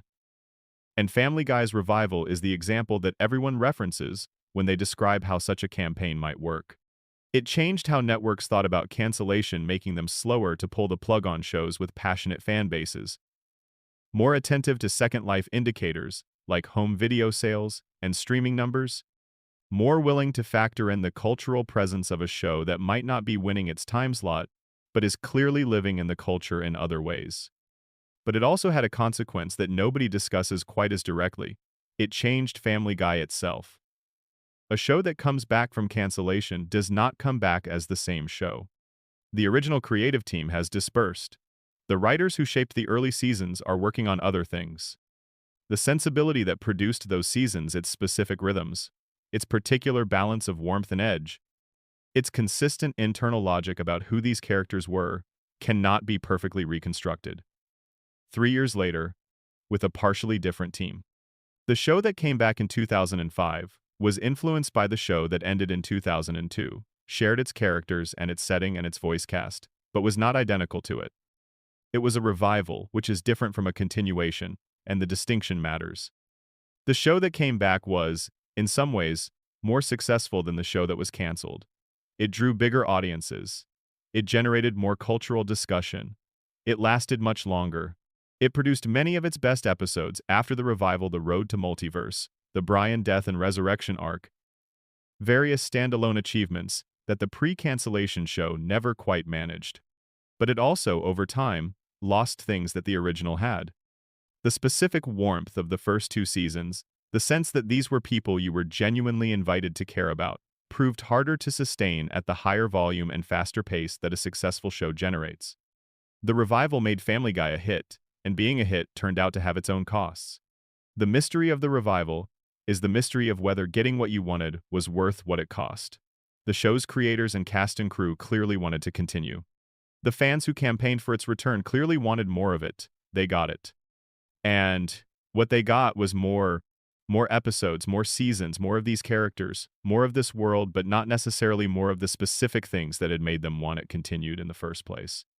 More Family Guy, with less of what made Family Guy matter. That trade-off, more quantity, less of the essential quality, is not unique to this show. It is the trade-off that most successful long-running properties eventually make. Success requires volume. Volume dilutes quality. Quality was the reason for the success. The success that undermines quality undermines the foundation of the success itself. It is a loop that most hit shows enter and never quite escape. Closing reflection. On watching something for a long time. We've been in this neighborhood for a long time tonight. The lights are low. Whatever you're listening to this on is close to wherever you're resting. The stories have been going long enough that the town has had time to settle into something more real than a stage. Stewie has had time to seem more like a person. The chicken has had time to seem like something worth caring about. The bar has had time to feel like somewhere you've been. This is what long-form content does. It creates a relationship between the listener and the world that short-form content can't build. You can't develop a feeling about a place in 3 minutes. You can laugh at a 3-minute clip. You can be impressed by it, or surprised, or briefly delighted. But feeling about a place requires time, requires repetition, requires the accumulation of images and voices and specific details until they settle into something that has weight. Until the fictional bathtub falling out of the fictional house of the fictional neighbor of the fictional family on the fictional street in the fictional town in the real state carries some actual emotional resonance, which it does, because you've spent enough time with it. And time is the only ingredient that converts detail into feeling. The mysteries we've explored tonight are not all equally mysterious. Some of them are genuine puzzles with specific unknowns. The question of Brian's origin, the question of Stewie's accent, the question of who else knows about Meg's real father, and when they found out. Others are more diffuse: the mystery of where the warmth went, the mystery of what the show was really trying to say, the mystery of why something that was so specifically good at one thing kept doing that thing less and less. Those diffuse mysteries are the ones that follow you out of the show and into the world, because they're not really mysteries about Family Guy. They're mysteries about what it means to spend time with something, to care about something, to watch something you loved become something different while still calling itself the same name. Every person who has watched this show for any significant portion of its run has their own answer to the question of when it changed. Some people say it changed when it came back from cancellation. Some say it changed around season 8 or 9, when Peter's behavior crossed from buffoonery into something darker. Some say it never really changed, that the thing that bothers them now bothered them then too. But they were younger, and it bothered them differently. Some say it hasn't changed at all, that it's the same show it always was. And they're still watching every week. And the current season has episodes they like just fine. All of these answers are valid. All of them are about the same show. That a show can have this many valid answers to the question of when or whether it changed is itself a kind of mystery, the mystery of how subjective the experience of something long-running actually is. How much of what we love in it is the show itself, and how much is the version of ourselves that first watched it. There's a neighborhood in Rhode Island that doesn't exist. There is a house at an address that changes. There's a family that is always fighting and always together. There is a dog who can't be explained. There is a baby who shouldn't be able to talk. There is a chicken who always gets up. There is a bar with regular stools. There is a bathtub on a second-floor bathroom that has fallen through the wall more times than should be structurally possible. And there are millions of people who have spent time in that neighborhood, at that bar, in that house, and who carry it with them in the specific way that you carry places that have meant something to you, not literally, not consciously, but as a kind of weather in the background, a reference point, a thing you can return to on a quiet night when the lights are low and you want to spend some time somewhere familiar. That is what we've been doing tonight. Spending time somewhere familiar, asking the questions that familiar places reward, looking closely at things we thought we knew and finding out they were stranger than we realized. That is what good mysteries do. Not answer themselves, but teach you to look more carefully. Not resolve, but deepen. Not end, but continue. In the way that all genuinely interesting questions continue, past the hour when sleep comes, past the night that contained them, into whatever comes next. The lights in the Griffin house are on. They will be on tomorrow. They will be on years from now. Whatever has changed, whatever has been lost, whatever might yet be found, the lights are on.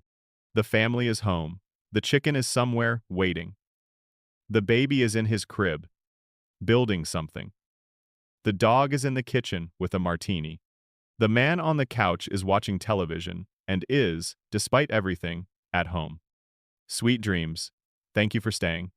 Script written for Uncle Guy Lore, YouTube. https://www.com/@ Uncle Guy Lore. Bonus. The 15 Smallest Mysteries. A final tour before sleep. We have covered the large mysteries at length. Before the night ends, there are 15 smaller ones worth naming, not enough for a full section each, but too interesting to leave out entirely. Think of this as a final slow walk through the neighborhood before the lights go off. The first. Why does Bonnie Swanson have a Canadian accent in her very earliest appearances before it disappears completely? Nobody in her family is Canadian. The street is in Rhode Island. The accent simply vanished, episode by episode, until the show settled on a different vocal quality. It was never addressed or explained. It is possibly the smallest unresolved mystery in the whole show. The second, what is the exact nature of Herbert's backstory? The show has provided fragments of wartime history, a specific house, a specific routine, but the fragments have never been assembled into a coherent past. Herbert exists most fully in the present tense. His past is deliberately kept blurry, which makes him more unsettling rather than less. The third, the episode in which Peter discovers he is a descendant of the first European to arrive in America specifically, a man named Griffin Peterson, who preceded Columbus. The implications of this for the show's universe are significant, but the show never returned to them. Is Peter's family genuinely one of the oldest non-Indigenous families in the country? What other history have they been present for? The episode asked the question and didn't wait for the answer. The fourth, what exactly is the nature of the giant chicken's workplace? He is shown in various episodes to have a professional life, colleagues, schedules, responsibilities, but the nature of his employment has never been made fully clear. He is a giant chicken in a suburb. What does his job interview have been like? What does he put on his tax returns? The show skips past the logistics of Ernie's professional existence entirely. The fifth, the repeated implication that Mayor Adam West has access to government resources that go well beyond what a small Rhode Island town's mayor would typically have. Military equipment, federal contacts, classified information that he sometimes deploys in casual conversation. The character was always a joke, but the joke keeps implying a backstory, a history, in positions of real power that the show has never formalized. The sixth, the mysterious benefactor episodes. Throughout the show's history, various characters have received unexpected assistance from unnamed sources, financial windfalls, professional opportunities, lucky breaks that the narrative attributes to coincidence, but that occasionally feel too specific to be entirely coincidental. Is there a patron figure in the show's mythology who occasionally intervenes in the Griffins' lives? The show doesn't say. The seventh, the recurring visual detail that Stewie's bedroom contains technology that is not available in the show's present day, and that changes from episode to episode in ways that don't track with any consistent technological progression. His bedroom is a kind of temporal anomaly, containing things from multiple different futures simultaneously. Nobody in the show has ever noticed or commented on this. The eighth, Brian's novel is described in various episodes with details that don't entirely match. It is titled Faster Than the Speed of Love in the episode where he writes it, but later references to it sometimes give different details about its content and reception. Either there are multiple drafts or multiple versions of the same story running in parallel, or the show simply applied different details in different seasons without checking the original. The ambiguity leaves open the question of whether the Brian who finished the novel is the same Brian who started it. The ninth, the question of which episodes are real within the show's universe, and which are dreams or hypotheticals. The show has used both framing devices across its history and not always consistently labeled them. Some episodes that are presented as real events have details that are incompatible with established continuity. Some episodes that are framed as hypotheticals are referenced as real events in later episodes. The border between real and imaginary in this show's universe has never been clearly drawn. The 10th, the matter of Tom Tucker's son Jake, who has an upside-down face. This detail is presented as a normal genetic quirk in the world of the show, and nobody treats it as remarkable. But the biological mechanism by which a human child could have a face that is simply inverted with the mouth at the top and the forehead at the bottom is something that the show's universe never explains, even by its own relaxed standards of plausibility. The 11th, why does the family's house sometimes appear significantly larger on the inside than it should be based on its exterior dimensions? This is a joke the show makes explicitly in at least one episode, acknowledging the impossibility before moving on. But the acknowledgement doesn't resolve the spatial anomaly. The house is bigger inside than outside. This fact is simply true in the show's universe, and the show has declined to explain how. The 12th. Stewie has built a time machine that has been shown to work across multiple episodes. He has also built multiple other devices of comparable or greater complexity. The question of where he gets the materials and the funding for these projects is one the show treats as irrelevant. But a 1-year-old who builds functional time travel equipment requires supply chains that the show's universe has never traced. Someone is supplying raw materials to a baby. Somewhere, somehow, exotic components are being sourced and delivered to a crib in Rhode Island. The 13th. The occasional appearances of characters who seem to exist outside the show's normal reality beings, who can see the show's own framing, who address the audience directly, who make references to the production itself. These fourth wall breaks are a consistent feature of the show's comedy. But some of them go further than others, implying a level of meta-awareness in certain characters that the show doesn't pursue consistently. If Stewie can sometimes see the fourth wall, what does that suggest about the nature of his consciousness? What does he understand about his own existence that the other characters don't? The 14th. The show's use of music. Family Guy is unusually musical for a comedy. It regularly uses original songs, elaborate musical sequences, and pastiche of specific musical styles. These musical numbers have their own internal continuity. Characters remember songs from previous episodes, refer back to musical moments from earlier seasons, exist in a relationship with the show's musical history that goes deeper than the casual viewer typically registers. The music is one of the show's most consistent achievements, and it is also one of its most underappreciated. The mystery here is not a puzzle, but a question of attention. How much of what Family Guy was really doing was happening in the musical moments, and how much of that content slipped past audiences who were focused on the jokes? The 15th and final mystery for tonight. The question of what the show thinks about itself. Does it know what it was? Does it remember?